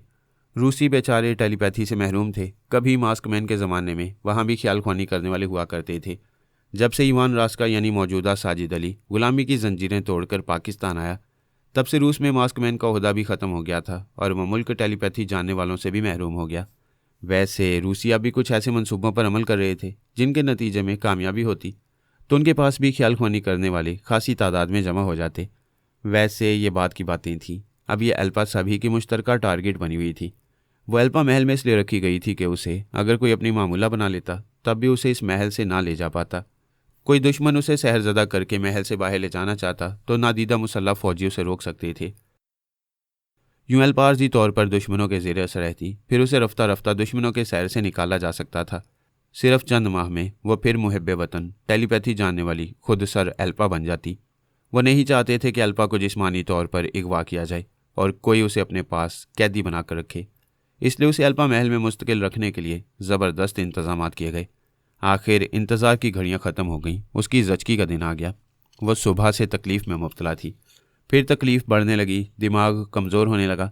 जॉन कॉलिन उसके अंदर पहुंच गया। उसने उसे तकलीफ़ से कराहते हुए सुना, फिर कहा, हेलो अल्पा, ये तकलीफ़ आर्जी है, जल्दी ख़त्म हो जाएगी। मैं तुम्हें माँ बनने की पेश की मुबारकबाद दे रहा हूँ। जैसे ही तुम एक बच्चे को जन्म दोगी और तुम्हें कदरे आराम आएगा, मैं तुम पर तनवीमी अमल शुरू कर दूंगा। अल्पा कराहती रही। उसने कोई जवाब नहीं दिया। मेजर टी हंटर की आवाज़ सुनाई दी। ये कैसे हो सकता है कि अल्पा जैसी अहम हस्ती को तुम ले जाओ और मैं मुंह देखता रहूं? जॉन कॉलिन ने पूछा, क्या तुम मेजर टी हंटर हो? हाँ, मैं अपनी कुव्वतों और सलाहियतों के ज़रिए फ्रांस को अमेरिका से बड़ा सुपर पावर मुल्क बना रहा हूँ। अल्पा को हासिल करने के बाद मेरी कुव्वतों में बेपनाह इजाफा हो जाएगा। क्या तुम दिन में भी ख्वाब देखते रहते हो? जब तुम अल्पा को हासिल करने में नाकाम हो जाओगे तो पता चलेगा। ख्वाब मैं नहीं, तुम देख रहे थे। फिर उन्होंने देवी सितारा की आवाज़ सुनी। वो कह रही थी, तुम दोनों को शर्म आनी चाहिए। एक औरत माँ बनने वाली है। ऐसे वक्त औरत का बदन उसके मर्द से भी छुपाया जाता है और तुम दोनों बेशर्मों की तरह इसके पास मौजूद हो। जॉन कॉलिन ने कहा, ओ गॉड, तुम भी पहुंच गई। टी हंटर ने कहा, यह हमें शर्म दिलाकर अपने लिए रास्ता साफ करना चाहती है। देवी ने कहा, मेजर टी हंटर, जल्द ही तुम्हारी शामत आएगी। मुझे अल्पा के मामले से फुर्सत पा लेने दो। जॉन कॉलिन ने कहा, अगर हम तीनों ने अकल से काम ना लिया तो ये किसी के हाथ नहीं आएगी। हमें ये नहीं भूलना चाहिए कि अभी फरहाद आने वाला है या शायद आ चुका है। जब टेलीपैथी जानने वालों का मेला लग रहा है तो फरहाद ज़रूर आएगा और ये मालूमात तो उसी ने फराहम की थी कि अल्पा माँ बनने वाली है। अल्पा की हालत बता रही थी कि ये एक आधे घंटे में माँ बन जाएगी। क्या ये गौर करने वाली बात नहीं है कि फरहाद अभी तक नहीं आया? देवी ने कहा, इसमें गौर करने की क्या बात है? वो नहीं आया है तो आ जाएगा और नहीं आएगा तो हमारे लिए फ़ायदा ही है। मेजर टी हंटर ने पूछा, तुम फरहाद को क्या कहती हो? फरहाद को फरहाद ही कहूँगी, और क्या कहूँगी? वो तुम्हारा ससुर है, उसका बेटा तुम्हारा शौहर है। ऐसी कोई बात नहीं। मैंने उसे हिंदू समझकर अपना पति बनाया था, लेकिन बाद में पता चला वो मुझे धोखा दे रहा था। उसने मेरा धर्म कबूल नहीं किया। वो मुसलमान था और मुसलमान है। जॉन कॉलिन ने पूछा, क्या तुम दोनों झगड़ा करते हुए वक्त ज़ाया करोगे? देवी ने कहा, इसे माँ बनने दो, फिर हम वक्त ज़ाया नहीं करेंगे। हमारे सामने एक ही रिश्ता है कि हम तनवीमी अमल के दौरान अल्पा के ज़हन में अपनी अपनी आवाज़ नक्श करेंगे। वो हम तीनों की मामूला और ताबेदार रहेगी। जॉन कॉलिन ने कहा, हाँ, मजबूरी है। हम तीनों में से कोई इसे नहीं छोड़ेगा। तीनों ने कहो, चारों कहो, फरहाद को क्यों भूल जाते हो? हाँ, लेकिन उसकी अदम मौजूदगी खटक रही है। क्या वो नहीं आया है? देवी ने कहा, मैं एक और बात महसूस कर रही हूँ। तीनों ने पूछा, क्या महसूस कर रही हूँ? हम तीनों इतनी देर से अल्पा के अंदर हैं, लेकिन ये हमारी मौजूदगी पर एतराज़ नहीं कर रही है। हाँ, ये हमारी आमद पर ना खुश है, ना हैरान है और ना परेशान है। देवी ने उसे मुखातिब किया, हेलो अल्पा, क्या बहुत तकलीफ़ में हो? वो पहले की तरह कराती रही। जॉन कॉलिन ने कहा, हमसे बात करो, तुम्हारे दुख दर्द में कमी होगी। वह जवाब नहीं दे रही थी। यूँ लग रहा था जैसे उनकी आवाज़ें नहीं सुन रही है। उन तीनों को हैरानी हुई। वो बार बार उसे मुखातिब करने लगे। नतीजा वही हुआ। वो उनसे ला ताल्लुक़ रही। जॉन कॉलिन और मेजर टी हंटर उसके दिमाग को पूरी तरह कब्जे में लेने की कोशिश करने लगे। देवी ने आत्मा शक्ति का जोर लगाया। ये उनके लिए बड़ी हैरानी की बात थी कि अल्पा के दिमाग में थे, लेकिन उसके दिमाग पर कब्जा जमाने में नाकाम हो रहे थे। हत्ता कि अपनी आवाज़ सोच की लहरों के जरिए भी पहुंचा नहीं पा रहे थे। एल्पा उन तीनों से बेखबर थी, ना ये जानती थी कि दुश्मन उसके अंदर और ना ही उनकी मौजूदगी से उसे कोई नुकसान पहुंच रहा था। उसने अपने यहूदी टेलीपैथी जानने वालों को बारी बारी मुखातिब किया। पता चला वो उसके दिमाग में नहीं है, कोई नहीं है, सभी एक साथ गैर हाजिर हैं। उसने सिक्योरिटी अफसर के जरिए आला हुकाम और फौजी अफसरान को इतला भेजी कि वो खतरे में है और कोई टेलीपैथी जानने वाला उसकी हिफाजत के लिए मौजूद नहीं। उसे जवाब मिला, तमाम यहूदी टेलीपैथी जानने वाले अल्पा के दिमाग में जा रहे हैं, उसे आवाज़ें दे रहे हैं, लेकिन वो अपने ख्याल फ़ानी करने वाले मातियतों की आवाज़ें नहीं सुन रही है और ना ही उन्हें जवाबन कुछ कह रही है। वो तकलीफ़ के बायस इस सिलसिले में बहस न कर सकी। ये समझती रही कि दुश्मनों ने कोई ऐसा अमल किया है जिसके नतीजे में उसके अपने उससे दिमागी राब्ता कायम करने में नाकाम हो रहे हैं। एल्पा को कोई नुकसान नहीं पहुंच रहा था, फिर भी वो खौफ और दहशत में मुब्तला रही। आखिर विलादत का वक्त आ गया। एक नौज़ायदा बच्चे के रोने की आवाज़ सुनाई दी। ये आवाज़ें अल्पा की मातियत ख्याल ख्वानी करने वालों ने सुनी। देवी, जॉन कॉलिन और मेजर टी हंटर को भी यही आवाज़ें सुनाई दी। उन सब ने फिर अल्पा के दिमाग को गिरफ्त में लेने की कोशिशें की, फिर कोशिश करते ही रह गए। पता चला कि बेटी हुई है। उसे नहला धुलाकर साफ सुथरे कपड़े में लपेटा गया। फिर एल्पा और उसके आसपास मौजूद रहने वाली कनीज़ें आज़ान की आवाज़ सुनकर हैरान रह गईं। वहाँ कोई मर्द नहीं था, लेकिन उस नन्ही सी बच्ची के कान में कोई आज़ान दे रहा था। एल्पा ने पिछली रात एक बुजुर्ग को ख्वाब में देखा था। उन्होंने फरमाया था, तू एक बेटी को जन्म देने वाली है। वो बेटी बाबा साहब की दारी की अमानत है, जवान होने तक तेरे पास रहेगी। इस बच्ची के तुफैल तुझे अब से पहले तनवीमी अमल के असर से बचाया गया था। इस बार भी कोई तुझे अपनी मामूला और ताबेदार नहीं बना सकेगा। और एल्पा देख रही थी कि यही हो रहा है। अब तक कोई दुश्मन उसके दिमाग में नहीं आया था। जो आए थे वो खामोश तमाशाई बनकर रह गए और बड़ी हैरानी से अजान की धीमी धीमी आवाज़ सुन रहे थे। बहुत पहले इन्हीं बुजुर्ग ने एल्पा को बशारत दी थी कि वो एक बेटी की माँ बनने वाली है। उस वक्त पारस और बारबरा ने उसे ट्रैप करके अपनी ताबेदार बनाया था, लेकिन बुजुर्ग ने कहा था कि पैदा होने वाली बच्ची के तोफैल उसे तनवीमी अमल के असर से निजात दिलाई जा रही है। वो बच्ची आइंदा फरहाद की फैमिली मेंबर बनने वाली है। वो बच्ची दुनिया में आ चुकी थी। उसके कान में अजान मुकम्मल हो चुकी थी। बेलीडोना के हाथ में जो कागज़ था उस पर पारस ने बेतुकी सी बातें लिखी हुई थी कि बेलीडोना को मुबारक हो, वो उसके पेट में और वो माँ बनने वाली है। बेलीडोना के हाथ से वो कागज़ छूट गया, फिजा में लहराता हुआ फर्श पर आ गिरा। उसने बेख्तियार अपना हाथ पेट पर यूं रख लिया जैसे सचमुच माँ बनने वाली हो। फिर वह झुंझला गई। आज तक इतना बड़ा धोखा उसे किसी ने नहीं दिया था। वो उसका मामूल और ताबेदार बनकर पेरिस से जकार्ता आया। उसके हर हुक्म की तामील करता रहा, उसे खुश फहमी में मुब्तला रखा और ना जाने कैसे कैसे राज मालूम करता रहा। उसने परेशान होकर आवाज़ दी, पारस, मेरे अंदर ना रहो, बाहर आओ। सवाल ही पैदा नहीं होता। मैं तो 9 माह के बाद ही निकलूंगा। ये क्या मजाक है? बाहर आओ। ये जचकी का केस है, किसी डॉक्टर से रुजू करो। तुम नहीं जानते मैं तुम्हें चुपके चुपके दिल ही दिल में कितना चाहती हूँ। अब तुम पेट ही पेट में चाहो मेरी जान। क्या तुम अपनी जान को परेशान करोगे? तुम दुनिया की पहली औरत नहीं हो। सभी 9 माह तक परेशान रहती हैं। ये क्या तुमने 9 माह की रट लगा रखी है? क्या तुम संजीदा नहीं होगे? पेरिस में तो मेरे अंदर घुस आई थी, क्या संजीदगी से आई थी? फिर मुझे अपना मामूल और ताबेदार बनाया, क्या वो भी संजीदगी थी? मैं तुम्हें दिलो जान से चाहती हूँ। तुम्हें अपना बनाए रखने के लिए मैंने तुम पर तनवीमी अमल किया था। ये अपना बनाए रखने का अच्छा तरीका है। मैं भी तुम पर तनवीमी अमल करूँगा। वो घबरा कर बोली, नहीं, हरगिज़ नहीं। मैं तुम्हें अपने दिमाग में नहीं आने दूंगी। सामने आकर दोस्ती करो। मैं सामने आऊँगा तो तुम साय बन जाओगी, फिर मुझे अपने जिस्म में दाखिल नहीं होने दोगी। मैं तुम्हारे साय को ढूंढता रह जाऊँगा। मैं वादा करती हूँ साया नहीं बनूंगी। ये जिस्म तुम्हारे हवाले कर दूंगी। सच कह रही हो? ये हुस्न और शबाब मेरा हो जाएगा? हाँ, नमूदार हो जाओ और मुझे हासिल करो। पारस उसके अंदर से निकल आया, उसके सामने नमूदार हो गया। वो उसे देखते ही बोली, मक्कार फरेबी, मैं तुम्हारा साया बनने से पहले खुद साया बन जाऊंगी। अब तुम्हारे दबाव में नहीं आऊँगी। ना मैं तुम्हें दबाऊंगा और ना तुम दबाव में आओ। हम तो बड़े प्यार से मोहब्बत खेलेंगे। You shut up. सच बताओ, मेरे तनवीमी अमल से कैसे आज़ाद हो गए? तुम खुद आजमा चुकी हो। जिन साहब आए थे, तुम्हें एक थप्पड़ मारा, फिर मुझे औरत की गुलामी से निजात दिलाकर चले गए। मैं यकीन नहीं करूंगी कि वो कोई जिन था। क्या तुम दूसरी बार थप्पड़ खाना चाहती हो? जिन साहब अभी आकर सबूत पेश कर सकते हैं। वो घबरा कर बोली, अच्छा बस रहने दो। तुम मक्कार हो, हकीकत नहीं बताओगे। मैंने कहा था मैं नमूदार हूँगा तो ये हुस्न शबाब मेरा होगा। तुम हैंडसम हो, स्मार्ट हो, मैं झूठ नहीं कहूँगी। तुम पर दिल आ गया, लेकिन तुम मक्कार हो, हरजाई हो। किसी दिन मुझे छोड़कर चले जाओगे। हो सकता है मुझसे पहले तुम चली जाओ। तुम बहुत बातें बनाते हो। क्या अपनी सच्चाई और मोहब्बत का सबूत दोगे? ज़्यादा बोलोगी तो दिल चीर कर रख दूंगा। इसकी ज़रूरत नहीं है। मेरे सवाल का सही जवाब दोगे। क्या मुझ पर तनवीमी अमल कर चुके हो? मुझे इसका मौका नहीं मिला। अगर प्यार से मौका दोगी तो करूँगा। इस तरह सारी ज़िंदगी तुम्हें अपना बना कर रखूँगा। बकवास मत करो। ये बताओ मैं तुम्हारे आगे मजबूर क्यों हो रही हूँ? कई बार इरादा कर चुकी हूँ कि तुम्हारे दिमाग के अंदर जाऊँगी, लेकिन इरादा करने के बावजूद ख्याल ख्वानी नहीं कर रही हूँ। फिर तो ये तशवीश की बात है। ज़रा सोचो कि तुमसे कौन दुश्मनी कर सकता है या कर सकती है। मेरा कोई दुश्मन मेरे अंदर नहीं पहुँच सकता। अगर ये तुम्हारा दावा है तो अनाता के अंदर जाकर उसके ख्यालात पढ़ो। क्या तुम समझते हो कि मैं उसके ख्यालात नहीं पढ़ सकूंगी? मुझे शुबा है कि वो पुरस्कार लड़की तुम्हारी दुश्मन बन गई है, क्योंकि तुम ख्वामखा उसके पीछे पड़ गई थी। उसने ख्याल ख्वानी की परवाज़ की। अनाता के दिमाग में पहुंचना चाहा, लेकिन उसने सांस रोक ली। बेलीडोना ने नाकाम होकर कहा, वो तो बड़ी मासूम थी। उन पुरस्कार कुव्वतों के बारे में नहीं जानती थी जो उसकी मदद किया करती थी। वो योगा की माहिर भी नहीं थी, लेकिन अब उसने सांस रोक ली। बाबा साहब के इदारे से ताल्लुक़ रखने वाले बारी बारी अनाता के पास आते थे, उसकी निगरानी करते थे और उसे दुश्मनों से महफूज रखते थे। अब उन्होंने अनाता के दिमाग को लॉक्ड कर दिया था। ये पारस जानता था कि कैसी आवाज़ और लहजे इख्तियार करके उसके दिमाग में पहुंचा जा सकता है।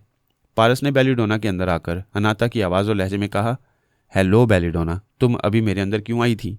बेलीडोना ने सांस रोककर उसे भगाना चाहा। वो अनाता या कोई और हस्ती होती तो दिमाग से निकल जाती, लेकिन वो पारस था। उसकी सोच की लहरें मौजूद रहीं।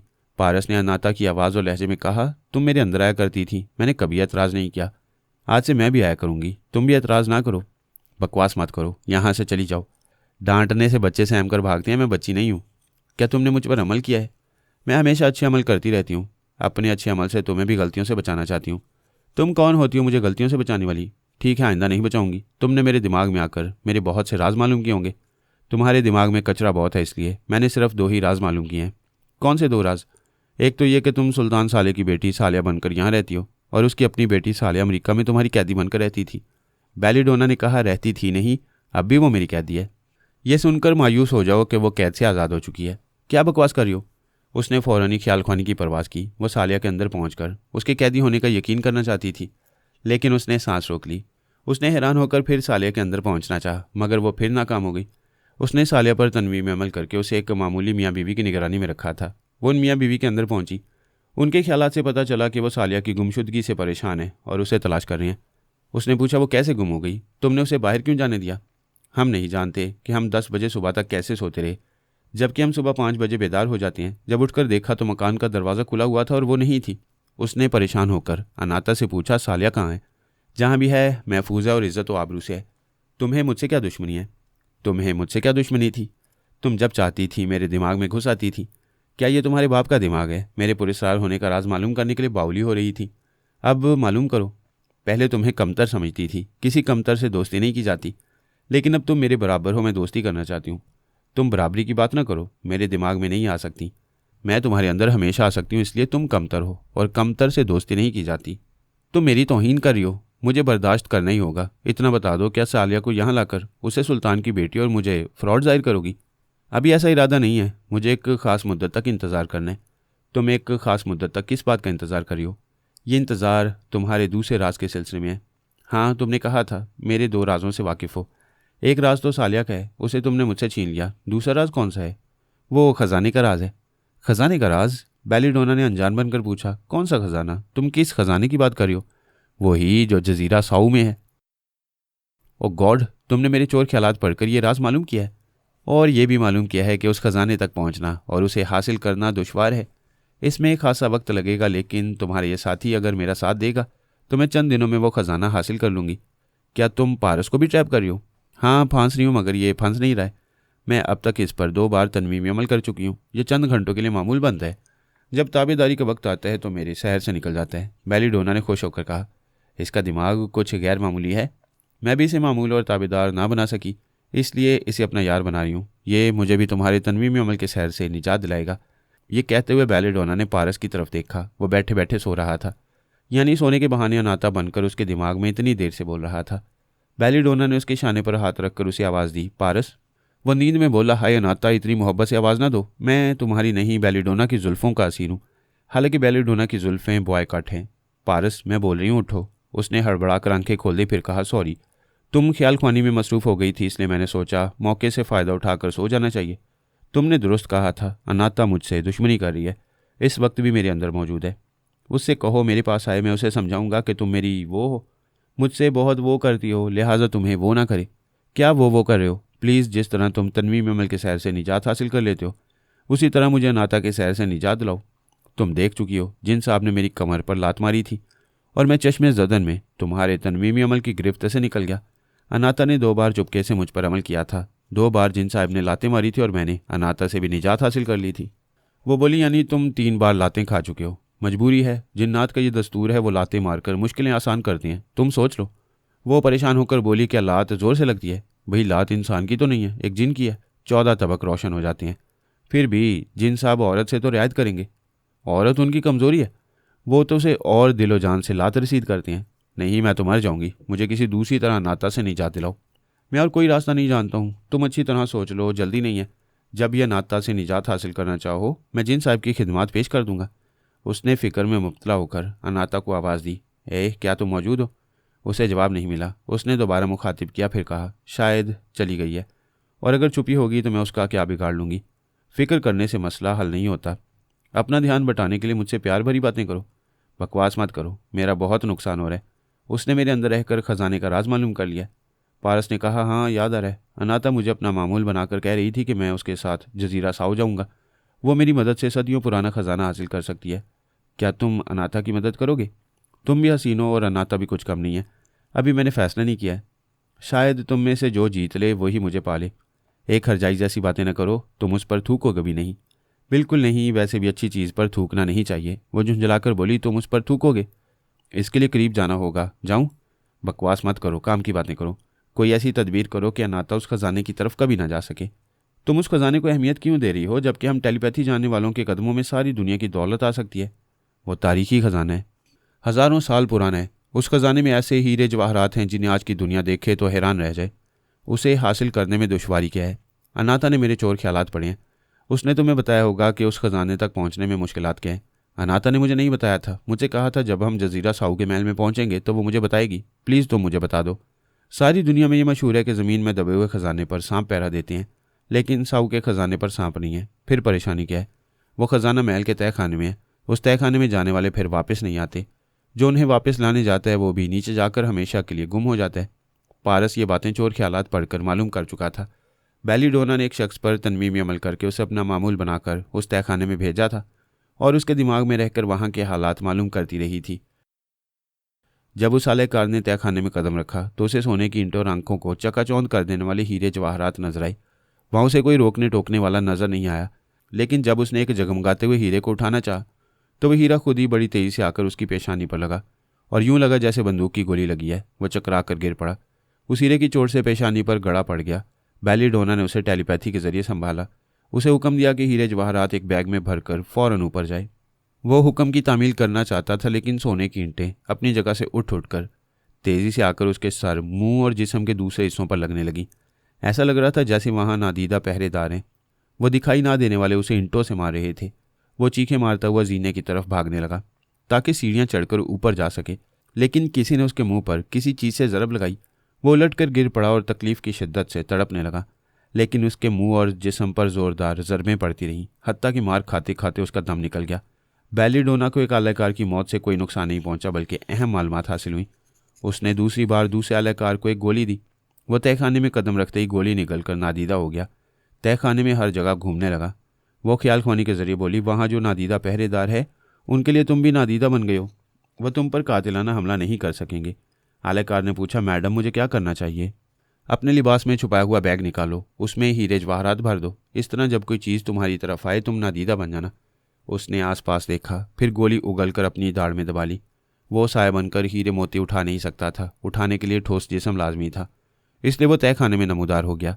उसने भी पहले आलाकार की तरह एक हीरे की तरफ हाथ बढ़ाया। इससे पहले कि वो इसे उठाता, हीरा खुद अपनी जगह से उठकर उसकी पेशानी पर लगा। पहली मार खाते ही वो गोली निकलकर नादीदा हो गया। वो बोली, तुम तो एक हीरा भी ना उठा सके।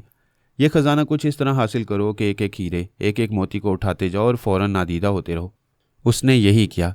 नमूदार होते ही खजाने की तरफ हाथ बढ़ाया। नादीदा पहरेदारों को उसकी मौजूदगी का इल्म हो चुका था। वो भी मोहतात हो गए थे। उसके नमूदार होते ही सोने की ईंटें आकर उसे लगने लगी। वो फिर नादीदा हो गया। कहने लगा, मैडम ये मुमकिन नहीं है, खजाने को हाथ नहीं लगाया जा सकता। चंद सेकंड में ही कई ईंटों ने मुझे बुरी तरह जख्मी कर दिया है। वापस आओ, मैं कोई दूसरी तदबीर करूंगी। वह सीढ़ियाँ चढ़ता हुआ चोर दरवाजे के पास आया। वहां से बाहर जाने के लिए चोर दरवाजे को खोलना था और खोलने के लिए ठोस जिस्म में नमूदार होना ज़रूरी था। वो फिर एक बार नमूदार हुआ। सोचा था दरवाज़ा खोलते ही नादीदा हो जाएगा, लेकिन नादीदा बलाएं बहुत फुर्तीली थी। दरवाज़ा खोलने से पहले एक तीर आकर उसे लगा। वो कराहते हुए गिरा, फिर सीढ़ियों से लुढ़कता हुआ नीचे तय खाने में आकर हमेशा के लिए ठंडा पड़ गया। वहाँ कई इंसानी ढांचे पड़े हुए थे, वो भी चंद दिनों में ढांचा बनने वाला था। बेलीडोना उसके मुर्दा दिमाग से वापस आ गई। ये मालूम हो गया कि वहाँ ऐसे नादीदा पहरेदार हैं जो तीर भी चलाते हैं। जब तक खजाने को हाथ ना लगाया जाए तब तक वो पहरेदार हमला नहीं करते, और जो खजाना हासिल करने की नीयत से आए उसे मार डालते हैं और तय खाने से वापस नहीं जाने देते। पारस ये तमाम मालूमात बेलीडोना के चोर ख्यालात से हासिल कर चुका था, लेकिन यही जाहिर करता रहा कि वो उसके दिमाग में नहीं जाता है और ना ही उसके ख्यालात पड़ता है। उसने अनजान बनकर बेलीडोना की ज़ुबान से तय खाने और ख़जाने के बारे में ये सब कुछ सुना, फिर कहा, तुम्हारी कोशिशें नाकाम हो गई। वहाँ नादीदा बनकर जाने से कुछ हासिल नहीं हो सकता, क्योंकि ख़जाना समेट कर लाने के लिए ठोस जिस्म लाजमी है। यही तो समझ में नहीं आता, बड़ी मुश्किलात हैं। पता नहीं वो किस किस्म की नादीदा बलाएँ हैं। सवाल ये पैदा होता है कि वो नादीदा कैसे हो जाती हैं। हम तो गोलियों के ज़रिए दिखाई नहीं देते, लेकिन उन पहरेदारों के पास गोलियां कहाँ से आ गईं, जबकि वो हज़ारों बरसों से उस खजाने की हिफाजत कर रहे हैं। ये सोचने की बात है कि वो हज़ारों बरसों से नादीदा हैं और जिंदा हैं। क्या हज़ारों बरस पहले जो नादीदा थे ये उनकी औलादें हैं? काश हमारी भी औलाद नादीदा होती। बकवास ना करो। ये बकवास नहीं है, जब उनकी हो सकती है तो हमारी भी हो सकती है। इसका एक फ़ायदा ये होगा कि ख़ानदानी मनसूबाबंदी वालों को हमारी औलादें नज़र नहीं आएंगी। वो इल्ज़ाम नहीं दे सकेंगे कि हम आबादी बढ़ा रहे हैं। प्लीज़ काम की बात करो, ख़जाना हासिल करने की तदबीर करो। मेरा ख्याल है जजीरा साऊ चलें, वहीं महल में रहकर तदबीरें करेंगे। ओ गॉड, मैं तो ये भूल ही गई कि अनाथा मेरे अंदर छुपी हुई होगी और हमारी तमाम बातें सुन रही होगी। परेशानी क्या है, तुम बातें नहीं करोगी, तब भी वो तुम्हारे ख्यालात पढ़कर मालूम करती रहेगी कि हम कैसे मंसूबे बना रहे हैं। तुम उससे छुपकर जजीरा साऊ जाओगी और वह तुम्हारे दिमाग में छुपी रहेगी। क्या मुसीबत है, मैं उससे कैसे पीछा छुड़ाऊँ? सिर्फ एक लात। उसने चौंक कर पारस को देखा। वो लात वाली बात भूल गई थी। उसने अपनी आंखों से देखा था कि जिन साहब की एक लात खाकर पारस तनवीमी अमल के सैर से आज़ाद हो गया। वो भी अनाता से निजात हासिल करना चाहती थी, लेकिन लात खाने से डर रही थी। इस दौरान पारस ने अपने एक ख्याल ख्वानी करने वाले को बुलाया ताकि वह जिन साहब का किरदार अदा कर सके। बेलीडोना ने कहा, पारस मेरे लिए कुछ करो, मैं निजात हासिल करना चाहती हूँ, मैं लात नहीं खाना चाहती। पारस अचानक उछलकर खड़ा हो गया, एक सिमत देखने लगा। वो बोली, क्या हुआ? वो एक सिमत इशारा करते हुए बोला, जिन साहब आ गए हैं, क्या तुम्हें नज़र नहीं आ रहे हैं? वो सहम कर बोली, नहीं, ये पहले भी मुझे नज़र नहीं आए थे, अब भी दिखाई नहीं दे रहे, लेकिन ये क्यों आए हैं? वो कान पर हाथ रखकर कुछ सुनने लगा, फिर बोला, जिन साहब फरमा रहे हैं तुम लात खाने से इनकार करियो। औरतन अल्लात तौहीन अल जिन्नात। इसका मतलब क्या हुआ? यह औरत जिन्नात की लात की तौहीन कर रही है, इसलिए नाकाबिले अलबर्दाश्त अना लात ठोकम ठाकम, यानी जिन साहब तौहीन बर्दाश्त नहीं करेंगे और तुम्हें अच्छी तरह ठोक कर लात मारेंगे। मैं जाता हूँ, तुम्हारी निजात की घड़ी आ गई है। वो उठकर खड़ा हो गया। वो जल्दी से आकर उसे लिपट गई, नहीं, मैं लात नहीं खाऊंगी, मुझे बचा लो। पारस के हलक से एक कराह निकली। वो बेलीडोना से लग होकर एक तरफ जाते हुए गिरते हुए बोला, जिन साहब क्या कर रहे हैं? ये इधर थी और आपने उधर लात मार दी, हाय। वो दौड़ती हुई सोफे के पास आकर बोली, पारस जल्दी बताओ, ये जिन साहब इस वक्त कहाँ हैं? दरवाजे की तरफ तो नहीं है? क्या मैं बाहर भाग जाऊँ? मैं कुछ नहीं बताऊँगा, वरना मुझे फिर लात पड़ेगी। वो सहम कर आहिस्ता आहिस्ता पीछे जाने लगी। पारस ने कहा, जिन साहब की तौहीन न करो, लात खा लो, फ़ायदा ही फ़ायदा है। अनाता के तनवीमी अमल से निजात मिल जाएगी। मैं अनाता से मुकाबला करूँगी, बाजी पलट दूंगी, जल्द ही अनाता को अपनी मामूला और ताबेदार बना लूँगी। अनाता के खिलाफ ना बोलो, जिन साहब उसके आशिक हैं। अब तो तुम्हारी शामत आ गई है। बेलीडोना के पीछे पारस का एक मातहत नमूदार हुआ। उसने एक जोर की लात मारी, फिर नादीदा हो गया। वो दहशत ज़दा होकर चीखें मारते हुए सामने सोफे से टकराई, फिर सोफे पर से उलटकर फर्श पर आकर गिर पड़ी। एक तो दहशत आ रही थी, दूसरी ये कि लात ज़ोरदार थी। नतीजातन बेहोश हो गई। जब होश में आएगी तो मुतमईन होगी कि उसे अनाता से निजात मिल गई, जबकि बेचारी अनाता उसे जानती भी नहीं थी। मोंकी मखलूक अब किस्से पारीना बनने वाले हैं, लेकिन उनके हवाले से कुछ बातें रह गई हैं। जैसा कि मालूम है, मोंकी फ़ौज को हलाक करने और मोंकी मास्टर को इस दुनिया से भगाने के सिलसिले में रूसी औरतों ने, वहाँ के सुराग रसानों ने अहम रोल अदा किया था। उनकी इस कमज़ोरी को अच्छी तरह समझ लिया गया था कि वह तमाम बंदर औरतों के दीवाने हैं, लिहाजा औरतें उसे ठिकाने लगा सकती हैं, और ऐसा ही हुआ। रूसी हुकाम पसे पर्दा उनकी हलाकत का सामान करते रहे और दिखावे के तौर पर इंक्वायरी करते रहे कि मोंकी फ़ौज के सिपाही हलाक किए जा रहे हैं या वो अपनी अपनी औरतों के साथ फरार हो रहे हैं। इंक्वायरी का कोई फ़ायदा न हुआ। सारे मोंकी फ़ौजी मारे गए और मोंकी मास्टर अपने कमांडर और चंद जानिसारों के साथ खलाई जोन की तरफ चला गया। जिन औरतों के घरों में वारदात होती थी और वहाँ कोई मोंकी मैन मारा जाता था, उस मोंकी मैन के लिबास से वो डिब्बिया हासिल की जाती थी जिसमें नादीदा बनाने वाली गोलियाँ और फ्लाइंग कैप्सूल हुआ करते। उसके सर से ब्रेन गार्ड भी निकाल लिया जाता था, जिसके ज़रिए वह टेलीपैथी के हमलों से महफूज रहता था। इस तरह रूसी फ़ौज और इंटेलिजेंस वालों के पास नादीदा बनाने वाली गोलियों, फ्लाइंग कैप्सूल और ब्रेन गार्ड्स का ज़खीरा हो गया था। अब रूसी डॉक्टर और साइंसदान भी ये चीज़ें तैयार करने में मसरूफ़ हो गए थे। वहाँ के 6 सुराग रसानों ने 24 तरबियत याफ्ता फ़ौजियों की 6 अलग अलग टीमें बनाई, यानी हर टीम में 4 फ़ौजी जवान और 1 सुराग रसा अफसर था। उनका ज़म था कि वो सब अमेरिका जाएंगे और हर टीम अपने अपने तौर पर नादीदा बनकर ट्रांसफार्मर मशीन से गुजरने की कोशिश करेगी, और अब वो ऐसा कर रहे थे। वो जदीद हथियार और नादीदा बनने वाली गैर मामूली सलाहियतें हासिल करने के बाद टेलीपैथी का इल्म हासिल करने की एक कामयाब जद्दोजहद कर रहे थे। इन सारे हंगामों के दौरान 2 रूसी बहनें बड़ी राजदारी से अपना उल्लू सीधा करती रहीं। उनमें से एक बहन का नाम नताशा और दूसरी का नाम नतालिया था। एक 25 बरस की जहां दीदा और भरपूर औरत थी। जहां दीदा कहलाने के लिए 25 बरस कम होते हैं, लेकिन नताशा ने इतनी सी उम्र में बड़े नशेब अफराज देखे। रूसी इंटेलिजेंस में रहकर बड़े खतरात से खेलती रही थी। चूंकि फ़ौज में थी इसलिए ज़बरदस्त फाइटर भी थी। नतालिया 20 बरस की थी। उसने अपने बहन की तमाम मकारियाँ सीखी थीं। हसीन और जहीन भी थी और ख़तरनाक हद तक संगीन भी। रूस में जब सरकारी सतह पर मोंकी फ़ौज को हलाक करने का मिशन शुरू हुआ तो नताशा ने मेडिकल सर्टिफिकेट के जरिए खुद को बीमार साबित करके छुट्टी ले ली। इस तरह सरकारी मिशन से अलग हो गई। फिर उसने दर पर्दा एक मोंकी मैन को फांसा। मोंकी मैन ने कहा कि वो रात को नादीदा बनकर अपने मोंकी शहर से निकलेगा और फ्लाइंग कैप्सूल के जरिए चंद मिनटों में मॉस्को उसके घर पहुंच जाएगा। दोनों बहनों ने घर के हाथे में एक गड्ढा खोदा। जब वो मोंकी मैन रात की तारीकी में आया तो घर के अंदर पहले उसे खाने पीने की चीज़ें पेश की गईं। उसने खाया। वो उसकी ज़िंदगी का पहला और आखिरी जहरीला खाना था। खाने के बाद उनके खोदे हुए गड्ढे में पहुंच गया। उस रात उन बहनों ने 20 अदद नादीदा बनाने वाली गोलियां और 4 अदद कैप्सूल हासिल किए। एक ब्रेन गार्ड भी हासिल हो गया। इस पहली कामयाबी का ये फ़ायदा हुआ कि दोनों बहनें नादीदा बनकर मोंकी शहर में पहुंच गईं। वहाँ उन्होंने 2 मोंकी मैन को अपने हुस्न और शबाब की झलक दिखाई, अपने घर आने की दावत दी। जब वो आए तो उनका अंजाम भी पहले मोंकी मैन की तरह हुआ। इस तरह उन्होंने हर दूसरे तीसरे दिन वारदात करके तकरीबन 20 मोंकी मैन को ठिकाने लगाया और तकरीबन 400 नादीदा बनाने वाली गोलियां, 50 कैप्सूल और 20 अदद ब्रेन गार्ड हासिल किए। नताशा ने कहा, हमारे पास इन गैर मामूली चीज़ों का बड़ा ज़खीरा हो गया है। हम बड़े बड़े शहज़ोर मुखालफिन का सामना कर सकते हैं। ब्रेन गार्ड्स के बायस कोई टेलीपैथी जानने वाला हमारे दिमाग के अंदर ना आ सकेगा और ना चोर ख्यालात पढ़ सकेगा। नतालिया ने कहा, सिस्टर, मेरा बड़ा दिल चाहता है कि टेलीपैथी सीख लूँ। इसके लिए मैं कई तरकीबें सोचती रहती हूँ। यही सोचती होगी कि नादीदा बनकर ट्रांसफार्मर मशीन के करीब होगी। जब भी किसी अमरीकी को उस मशीन से गुजारा जाएगा तुम उसके अंदर समाकर उस मशीन से गुजर कर टेलीपैथी का इल्म हासिल कर लोगी। बिल्कुल मैं यही सोचती हूँ। नताशा ने कहा, टेलीपैथी का इल्म हासिल करने का यही एक तरीका है। मैंने भी यही मंसूबा बनाया, हम अमेरिका जाएंगे। फिर उन्होंने अमेरिका पहुंचकर यही किया। उस जजीरे में गई जहां वो मशीन थी। वहां ज़्यादा इंतज़ार न करना पड़ा। चंद नए तरबियत याफ्ता अमरीकी जवानों को उस मशीन से गुजारा जा रहा था। दोनों बहनों ने भी उस बहती गंगा में हाथ धो लिया। सुपर पावर बनने के लिए जितनी कुव्वतों और गैर मामूली सलाहियतों की ज़रूरत होती है वो सब उन्हें हासिल हो गई थी। वो वाशिंगटन में एक बंगला हासिल करके रहने लगी। ये वो वक्त था जब लंदन में सरबराहों की कॉन्फ्रेंस हो रही थी। मैं सोनिया के साथ वहाँ मौजूद था। वो दोनों बहनें भी नादीदा बनी हुई थी। नतालिया ने मुझे और सोनिया को देखकर कहा, सिस्टर, बड़ी ख्वाहिश थी कि इन्हें कभी देखूं। क्या ये असली हैं? यकीन से नहीं कहा जा सकता। जब कभी इन्हें ट्रैप किया गया तो पता चला असली नहीं है। दुश्मन हमेशा असली फरहाद और सोनिया पर हमले करने में नाकाम रहे हैं, लेकिन मैं इनकी असलियत मालूम कर सकती हूँ। जब ये दोनों बंद कमरे में तना होंगे तो इनकी प्राइवेट गुफ्तगू से इनकी असली या नकली होने का पता चल जाएगा। तुम ऐसा कर सकती हो, लेकिन मोहतात रहना होगा। सोनिया और फरहाद को तुम्हारी मौजूदगी का इल्म होगा तो फिर तुम्हारी शामत आ जाएगी। सिस्टर, माना कि फरहाद और उसकी फैमिली के लोग बड़े शहज़ोर और नाकाबिले शिकस्त हैं, लेकिन ऐसे भी सुपरमैन नहीं है कि कभी शिकस्त या धोखा ना खाती हूँ।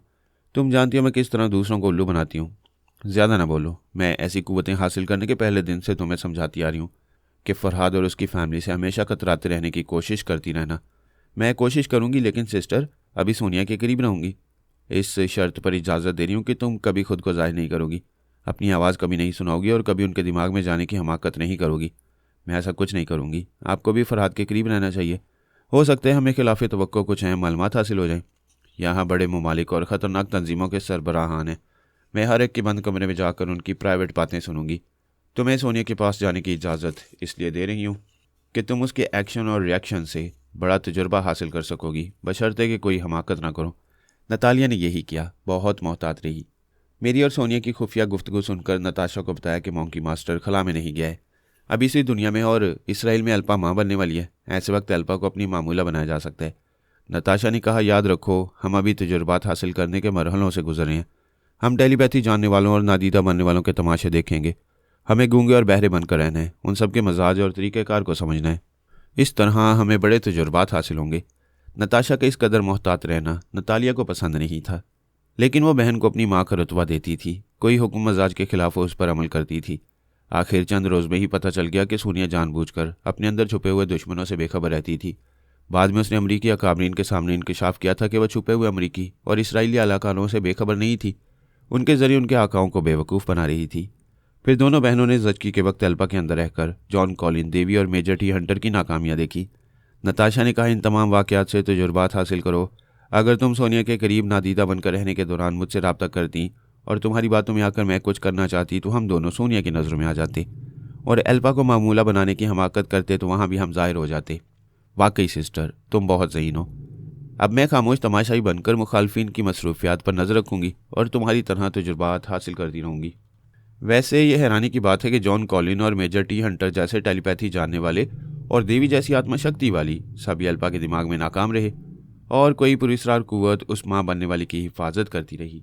सिस्टर, साफ जाहिर है कि मुसलमानों की रूहानी कुव्वत अपना काम दिखा रही थी। हमने अजान की आवाज़ सुनी थी, इसीलिए समझाती हूँ, इन मुसलमान टेलीपैथी जानने वालों से दूर रहा करो। खामोश तमाशाई बनकर इनकी ज़्यादा से ज़्यादा कमज़ोरियाँ मालूम करती रहो।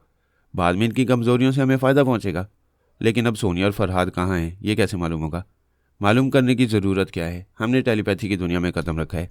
आइंदा सोनिया और फरहाद के अलावा दूसरे मुखालफिन से भी सामना होता रहेगा। अब हमें ये मालूम करना चाहिए कि हमारे 6 रूसी सुराग रसां अपनी अपनी टीम के साथ यहाँ रहकर क्या कर रहे हैं। नताशा ने ख्यालख्वानी की प्रवास की। एक रूसी अफसर के पास पहुंचकर बोली, हेलो, मैं नताशा बोल रही हूँ। कौन नताशा? मैं कभी तुम्हारी मिलिट्री इंटेलिजेंस में फर्स्ट रैंक की जासूसा थी। अच्छा तो तुम हो, मगर तुम टेलीपैथी नहीं जानती थी। अब जान गई हूँ। मेरी बहन नतालिया ने भी गैर मामूली उलूम हासिल किए हैं। हमारा फर्स्ट ऑफिसर क्रिस्टोविस्की कहाँ है? नताशा, तुम बहुत मक्कार हो। तुमने बहाने से छुट्टी ली और उन बंदरों को ट्रैप करके उन्हें हलाक करती रही। उनकी लाशों से गोलियां, कैप्सूल और ब्रेन गार्ड्स हासिल करती रही।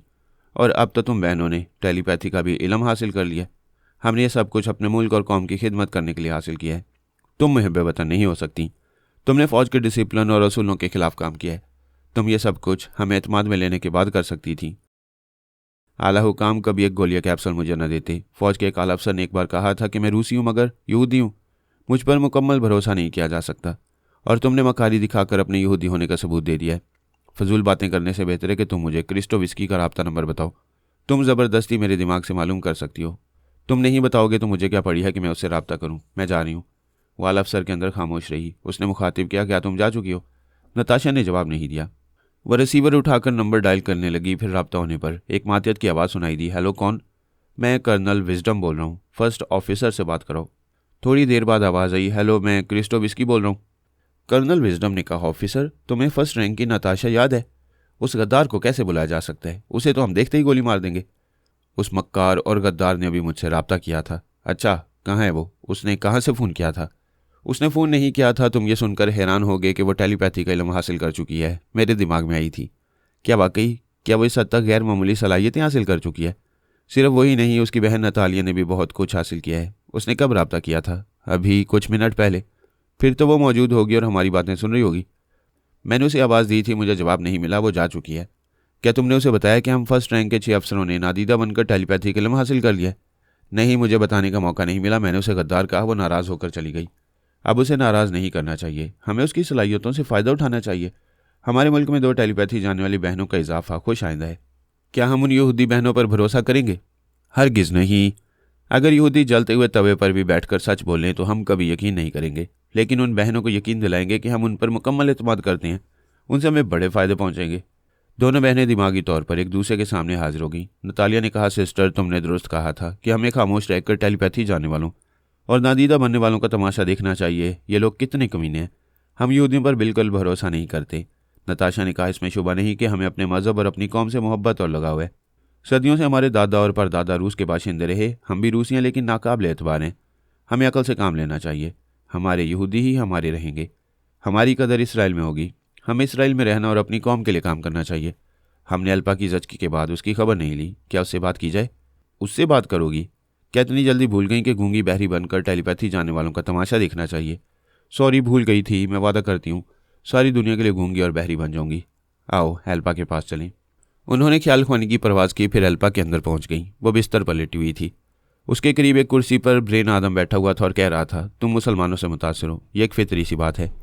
एक अनजानी रूहानी कुव्वत ने तुम्हारी हिफाजत की है। बच्ची के कान के पास अजान की आवाज़ ने यह तस्दीक कर दी है कि तुम्हें बाबा साहब के दायरे से तहफ़्फ़ुज़ मिला है।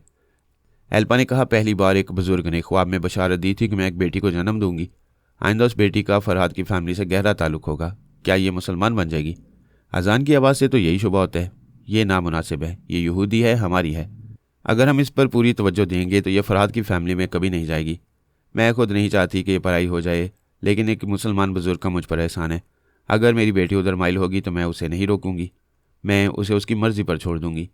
ऐसी बातें न करो। हमारी यहूदी अकाबरीन सुनेंगे तो तुम्हें भरोसे के काबिल नहीं समझेंगे, तुम पर शुबा करेंगे। मैं अपने मुल्क और कौम की वफ़ादार हूँ और मरते दम तक रहूँगी।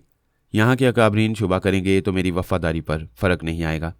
मुझसे ज़्यादा तुम पर कोई भरोसा नहीं करता। मैं तुम्हारी वफ़ादारी की कस्में खा सकता हूँ, लेकिन आइंदा अपनी बेटी के सिलसिले में मुसलमानों की हमायत ना करो। अगर बाबा साहब के दायरे की तरफ से तुम पर एहसान किया गया है तो इस एहसान का बदला दूसरी तरह चुकाया जा सकता है। वो नीम दिली से बोली, ठीक है, मैं उनकी हमायत में नहीं बोलूँगी। दिल की बात ब्रेन आदम नहीं समझ सकता था, लेकिन नताशा और नतालिया उसके चोर ख्यालात पढ़कर समझ रही थी कि वह जनाब तबरेज़ी से मुतासिर हो गई है और अब यही समझ रही है कि उनकी रूहानियत का साया उस पर है। इसलिए कोई दुश्मन टेलीपैथी जानने वाला उसके दिमाग में नहीं आ रहा है और ना कोई उसे नुकसान पहुंचा रहा है। दोनों बहनें दिमागी तौर पर एक दूसरे के सामने हाजिर हो गईं। नताशा ने कहा, एल्पा मुमलिकत इसराइल का बहुत मजबूत सतून है। उस सतून को कमज़ोर नहीं होना चाहिए। हम इसराइल और यहूदी कौम को कमज़ोर नहीं होने देंगे। हमें कुछ करना चाहिए। हम इस असूल पर कायम रहेंगे कि हमें गूंगे और बहरी बनकर रहना है। हमारी कोशिश रहेगी कि किसी पर ज़ाहिर ना हो। इस तरह अपनी कौम की खिदमत कैसे होगी? मैं एल्पा को कमज़ोर नहीं होने दूंगी। वो यहूदी है, कट्टर यहूदी रहेगी। अभी मैं उसे सुलाऊंगी और उस पर तनवीम अमल करूंगी। वो आइंदा मेरी मामूला बनकर रहेगी। मैं उसके दिमाग में रहकर इस तरह मुमलिकत इसराइल और यहूदी कौम की खिदमत करूंगी कि सभी उसे एल्पा की वफ़ादारी और खिदमत गुजारी समझते रहेंगे। वाकई इस तरह हम खामोश और गुमनाम रहेंगे। कोई भी दुश्मन हमारा सुराग नहीं लगा सकेगा। सलामती का एक तरीका यह भी है कि गुमनाम रहो। कोई तुम्हारी शाहरग तक नहीं पहुँचेगा।